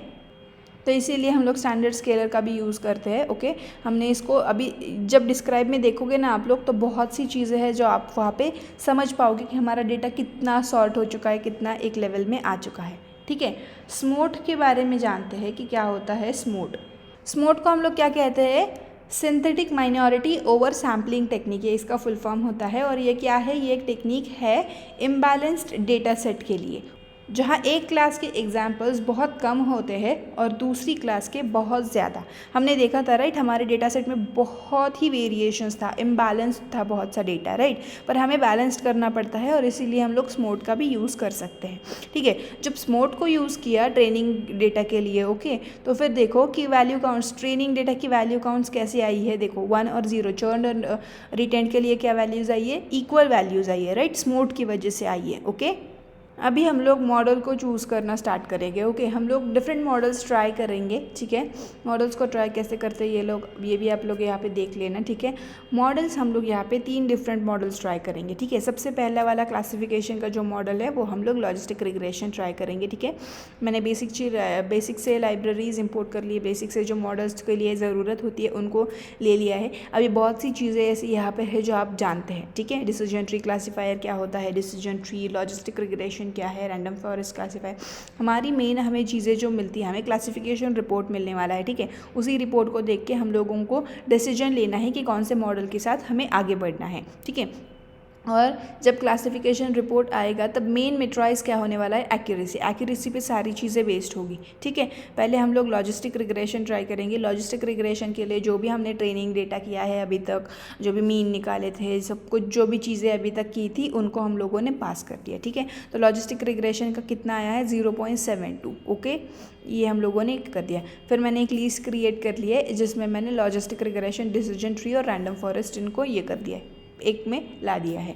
ठीक है, ये कन्फ्यूजन मैट्रिक्स हमें पता है क्या होता है। ओके, उसको लेना था, क्लासिफिकेशन रिपोर्ट लेना था। ठीक है, वो सारी चीज़ें हम लोगों ने ले ली, और रिकॉल, प्रिसिशन, वैल्यूज़ भी आपको पता है क्या होता है। ठीक है, फिर जो भी चीज़ें चाहिए होती है लॉजिस्टिक रिग्रेशन के लिए वो सारी हम लोगों ने पास कर दी। ठीक है, लॉजिस्टिक रिग्रेशन के लिए सी वैल्यू क्या है, रैंडम स्टेट कितनी है, ओके, सॉल्वर कितना है, ये सारी वैल्यू हम लोगों ने पास कर दी। हम लोग लॉजिस्टिक रिग्रेशन ट्रेनिंग डेटा के लिए भी प्रिंट करेंगे, और टेस्टिंग वाला जो डेटा है, जो प्रेडिक्शंस वाला जो आउटपुट आएगा उसके लिए भी प्रिंट करेंगे। तो हमारे पास 2 डिफरेंट क्लासिफिकेशन रिपोर्ट्स आएगी, एक होगा ट्रेनिंग डेटा के लिए और एक होगा टेस्टिंग वाले डेटा के लिए। तो देखो, जब हम लोगों ने ये लॉजिस्टिक रिग्रेशन प्रिंट किया तो इसके लिए टाइम लगता है, क्लासिफिकेशन रिपोर्ट्स को प्रिंट होने के लिए थोड़ा टाइम लगता है, तो ज़्यादा कुछ ये करने की ज़रूरत नहीं। अभी आपको वैल्यूज़ दिख रही है, एक्यूरेसी कितनी आई है, 0.68, और फिर प्रेडिक्शन वाले जो मतलब टेस्टिंग डेटा पे जो उसने रिपोर्ट दिया है उसकी कितनी आई है, 65 आई है। ओके, 0.65 आई है। तो देखो, इसके बारे में फर्स्ट क्लास 1 मतलब चर्न के लिए जानते हैं, जो छोड़ के गए हैं उनके लिए जानते हैं। ठीक है, मॉडल काफ़ी अच्छा है चर्न कस्टमर्स को प्रेडिक्ट करने में। ओके, 76% ऑफ रिकॉल आया है, पर प्रिसिशन थोड़ी कम है, मतलब 65% प्रिसिशन आया है। मतलब ये बहुत सारे चर्नर्स को पकड़ लेता है, पर कुछ नॉन चर्नर्स को भी गलत प्रेडिक्ट करता है। ओके, मतलब फॉल्स पॉजिटिव वैल्यूज़। और F1 स्कोर 70% का सॉलिड है। ठीक है, मतलब प्रिसिशन और रिकॉल के बीच में बैलेंस दिखाता है। ओके, ये सारी चीज़ें हम लोगों को यहाँ से पता चलती है। फिर क्लास 0 के लिए मतलब जो इन्होंने बैंक के सर्विसेज अभी भी यूज़ कर रहे हैं, ठीक है, नहीं चर्न किया, मतलब वो है अभी भी। ठीक है, प्रिसिशन ज़्यादा है, 71% है। ओके, पर रिकॉल लो है, 60% है रिकॉल। ओके, मतलब मॉडल बहुत सारे कस्टमर्स जो नहीं चर्न करते उनको मिस कर दे रहा है। ठीक है, ओवरऑल एक्यूरेसी कितनी आई है हमारे पास, 68% की एक्यूरेसी आई है, न ज़्यादा हाई है न ज़्यादा लो है, स्पेशली इम्बैलेंस क्लासिफिकेशन टास्क के लिए। और मैक्रो एवरेज क्या आया है, मैक्रो एवरेज वो क्या बता रहा है, ये दोनों क्लासेस के मेट्राइसेस का सिंपल एवरेज है, दोनों क्लासेस में बैलेंस परफॉर्मेंस दिखा रहा है। ओके, तो ये लॉजिस्टिक रिग्रेशन का रिपोर्ट है। अभी टेस्ट मतलब उसके ट्रेनिंग वाले डेटा का रिपोर्ट है। ओके, अभी टेस्टिंग वाला जो प्रेडिक्शंस उसने किए हैं टेस्ट डेटा पर और उसका जो उसने रिपोर्ट दिया है उसको देखते हैं। उसमें क्लास 1 के लिए देखो क्या है, चर्न कस्टमर्स के लिए देखो क्या बता रहा है, इसमें हाई रिकॉल वैल्यू है। ओके, 79% ऑफ रिकॉल वैल्यू है, राइट। 79% ऑफ रिकॉल वैल्यू है, मतलब क्या है कि मॉडल ज़्यादातर चर्नर्स को पकड़ लेता है, पर लो प्रिसिशन है, 34% का प्रिसिशन है। ओके, तो बहुत सारे फॉल्स पॉजिटिव कस्टमर्स को गलत तरीके से चर्नर्स बोल दिया है। ओके, F1 स्कोर क्या है, 48% का F1 स्कोर है। वो क्या दिखा रहा है कि पकड़ने और सही प्रेडिक्ट करने में इम्बैलेंस है। और अभी बात करते हैं क्लास 0 के लिए। क्लास 0 की क्या वैल्यूज़ आई है, प्रिसिशन बहुत हाई है, 92% का प्रिसिशन है। जब मॉडल बोलता है कि कोई नहीं छोड़ेगा तो मोस्टली सही होता है, पर रिकॉल क्या है, सिर्फ 61% है। ओके, काफ़ी एक्चुअल नॉन चर्नर्स मिस हो रहे हैं। एक्यूरेसी कितनी आई है इसकी, 65% आई है। ट्रेनिंग के जैसे ही, मतलब ओवरफिटिंग नहीं है, पर मॉडल में इम्प्रूवमेंट की गुंजाइश हो सकती है, राइट। मैक्रो एवरेज क्या बता रहा है, क्लास 1 के ज़्यादा रिकॉल की वजह से थोड़ा फेवर कर रहा है। ओके, और वेटेड एवरेज क्या बता रहा है कि क्लास 0 के ज़्यादा सपोर्ट है, मतलब डेटा पॉइंट्स, ओके। क्लास 0 का ज़्यादा सपोर्ट, मतलब डेटा पॉइंट्स की वजह से इस पर ज़्यादा असर है, ओके। ओवरऑल अगर हम दोनों रिपोर्ट्स को इसको अगर ये करें, कंपेयर करें, तो उसकी स्ट्रेंथ्स क्या है कि मॉडल, मतलब ओवरऑल मॉडल का है, लॉजिस्टिक रिग्रेशन का है, ठीक है। तो मॉडल चर्न कस्टमर्स को पकड़ने में अच्छा है, ओके, हाई रिकॉल वैल्यूज़ की वजह से, जो चर्न प्रेडिक्शन के लिए ज़रूरी भी है। ट्रेनिंग और टेस्टिंग डेटा पे सेम परफॉर्मेंस, डिसेंटली जनरलाइज करता है, पर उसकी वीकनेसेस क्या है ये भी जानना चाहिए, ओके। लॉजिस्टिक रिग्रेशन की क्या वीकनेस है? चर्न के लिए लो प्रिसिशन, मतलब बहुत सारे फॉल्स अलार्म्स है। अगर चर्न प्रेडिक्टर्स पे कॉस्टली एक्शंस लेना है तो ये आइडियल नहीं है। एक्यूरेसी कितनी आई है? 65 to 68% ऑफ एक्यूरेसी, मॉडरेट है। चर्नर्स डेटा सेट्स के लिए कॉमन है, पर इम्प्रूव भी हो सकता है। तो अभी लाइट GBM इसको ये कर लिया, ओके। ये भी एक मॉडल ही है, ये फास्टेस्ट मॉडल है थोड़ा सा, इसके बारे में हम लोगों ने थ्योरी में पढ़ा था, राइट। तो इसको इंस्टॉल कर लिया, ठीक है। इसके रिलेटेड जो भी चीज़ें हैं, support vector classifier, random forest classifier, okay, ये सारी चीज़ें हम लोगों ने ले दी। पर इसमें हम लोग क्या करने वाले हैं अभी?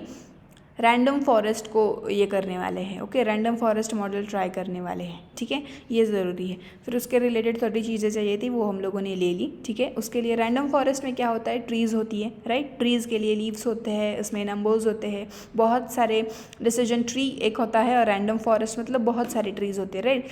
तो कितने सारे ट्रीज़ है? एन एस्टिमेटर्स मतलब 100 ट्रीज़ है, ओके। और उन सभी का ये लोग ये क्या करेगा? क्लासीफायर है, राइट। तो फिर क्या करेगा? मेजॉरिटी वोट जिसका जाएगा उसके लिए ये सपोर्ट करेगा, राइट। ये हम लोगों ने देखा था। और अगर रिग्रेशन होगा तो फिर एवरेज निकालता है, राइट। एंट्रोपी गिनी वैल्यूज़ क्या होती है ये हम लोगों ने थियरी में पढ़ा था, ओके। मैक्स डेप्थ मतलब कितने डीपली ये जाएगा, ओके। लीफ नोड्स कहाँ तक जाएंगे, ओके, ये इसकी रेंज हम लोगों ने दी है। इसके फीचर्स हम लोगों ने बताया, सैम्पल लीव्स हम लोगों ने बताया, और स्प्लिट कितना करना है वो भी हमने दिया है, ठीक है। मिनिमम्स कितने स्प्लिट कर सकता है ये हम लोगों ने उसको बता दिया है, ठीक है। तो ये हम लोग इसको पास कर रहे हैं चीज़ें। और ग्रिड सर्च CV के लिए भी हम लोगों ने ये चीज़ें पास कर दी है। अभी हम लोगों ने ट्रेनिंग और टेस्टिंग डेटा तो सॉर्ट कर लिया था, तो अभी हमें यहाँ पर क्या देना है? मॉडल को क्या देना पड़ता है? हमें ट्रेनिंग वाला डेटा देना पड़ता है, ओके। तो हम लोगों ने ट्रेनिंग वाला डेटा मॉडल को दे दिया। फिर रैंडम फॉरेस्ट क्लासीफायर के लिए कौन सी चीज़ें ज़रूरी होती है वो तो हम लोग पास कर दी। तो यहाँ पर देखो, इसने मॉडल बनाया है, अभी मॉडल बन चुका है, लेकिन उसने चीज़ें एक्सप्लेन कर दी है कि मैक्स स्टेप 6 ली है, मिन सैम्पल लीव्स कितने हैं? 5 मिनिमम सैम्पल लीव्स हो गए उसमें, और स्प्लिट्स कितने किए हैं? 5 स्प्लिट्स किए हैं। हम लोग यहाँ पर ट्री विजुअलाइज नहीं करने वाले, ओके। हम लोगों को सिर्फ क्लासिफिकेशन रिपोर्ट से अभी मतलब होना चाहिए।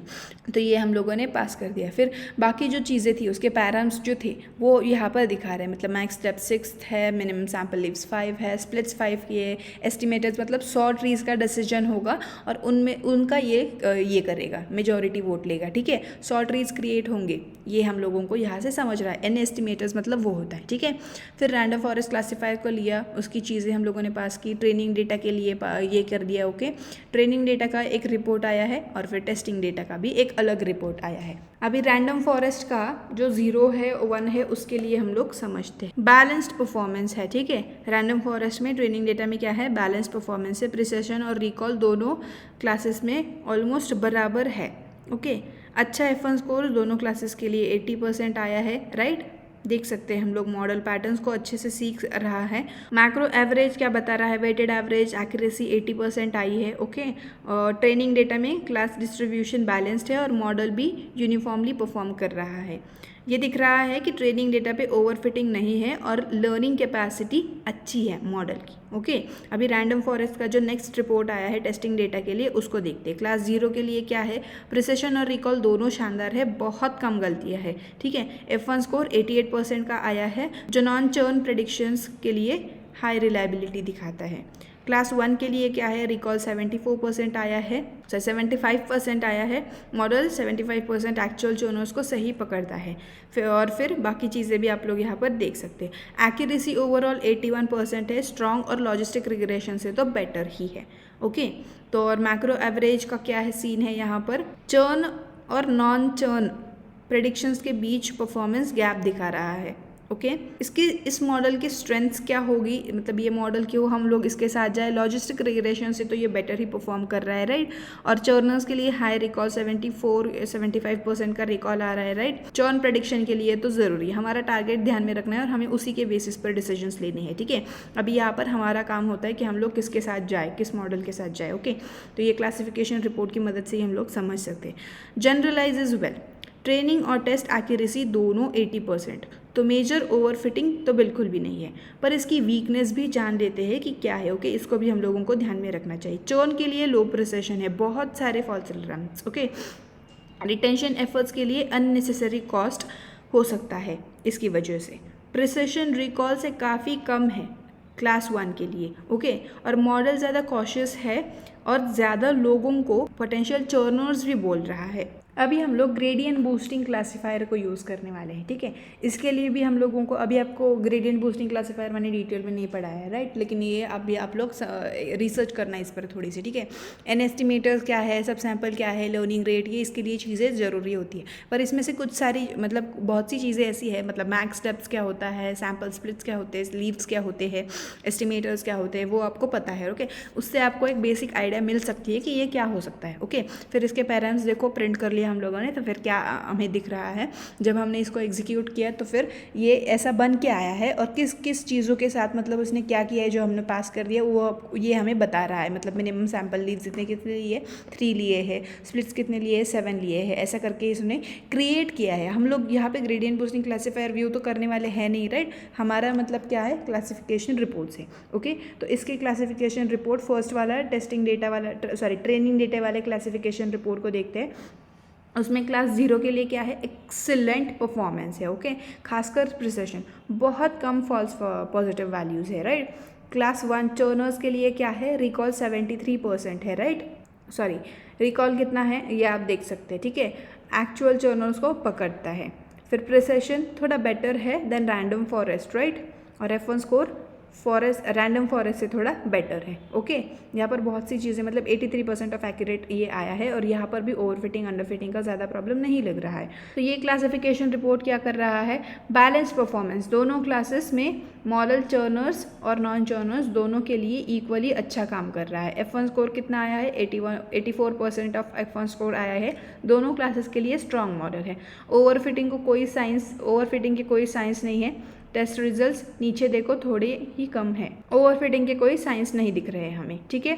फिर ग्रेडियंट बूस्टिंग का टेस्ट डेटा का रिपोर्ट देख लेते हैं, ठीक है। यहाँ पर क्या आया है, रिकॉल कितना है, 73%, मॉडल 73% ऑफ एक्चुअल चर्नर्स को पकड़ रहा है, ओके। प्रिसिशन वैल्यू कितनी आई है, 54% ऑफ प्रिसिशन वैल्यू आई है, थोड़ा बेटर देन रैंडम गेसिंग्स, काफ़ी फॉल्स अलार्म्स है, ठीक है। और F1 स्कोर कितना आया है, 62% ऑफ F1 स्कोर आया है, रैंडम फॉरेस्ट से तो थोड़ा बेटर है, ओके।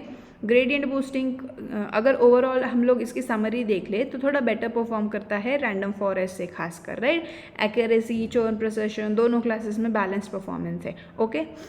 तो देखो हम लोगों ने 3 मॉडल्स कर लिए, ठीक है। तीनों मॉडल्स में से हमें लॉजिस्टिक रिग्रेशन तो हम छोड़ ही रहे, ठीक है। तो रैंडम फॉरेस्ट और ग्रेडियंट बूस्टिंग क्लासीफायर में से आप कौन से मॉडल के साथ जा रहे हो ये मुझे बता देना। मैं रैंडम फॉरेस्ट यूज़ करने वाली हूँ, ठीक है। रैंडम फॉरेस्ट के साथ जाने वाली हूँ क्योंकि मुझे वो बेटर लग रहा है, ओके। थोड़ा सा देखो, टेस्टिंग डेटा पे जो उसने रिजल्ट दिया है ना, उस पर ज़्यादा ध्यान देना, ये आप याद रखना, ठीक है। टेस्टिंग डेटा पे जो उसने डिसीजंस दिए हैं, जो उसने रिपोर्ट दिया है, उसको हम लोग ज़्यादा, क्योंकि वो अनसीन डेटा पे मॉडल ने परफॉर्म किया है, राइट। तो इसीलिए ट्रेनिंग वाले डेटा पे तो दे ही देगा, लेकिन टेस्टिंग पे थोड़ा ध्यान देना, ओके। कोई रिपोर्ट्स के साथ जब ये आपको रिपोर्ट्स मिले और किसी मॉडल को आपको चूज़ करना पड़े तो ये खेल अभी हमारा होता है कि हमें कौन से मॉडल के साथ जाना चाहिए, कौन सा कैसा यूज़ होना चाहिए।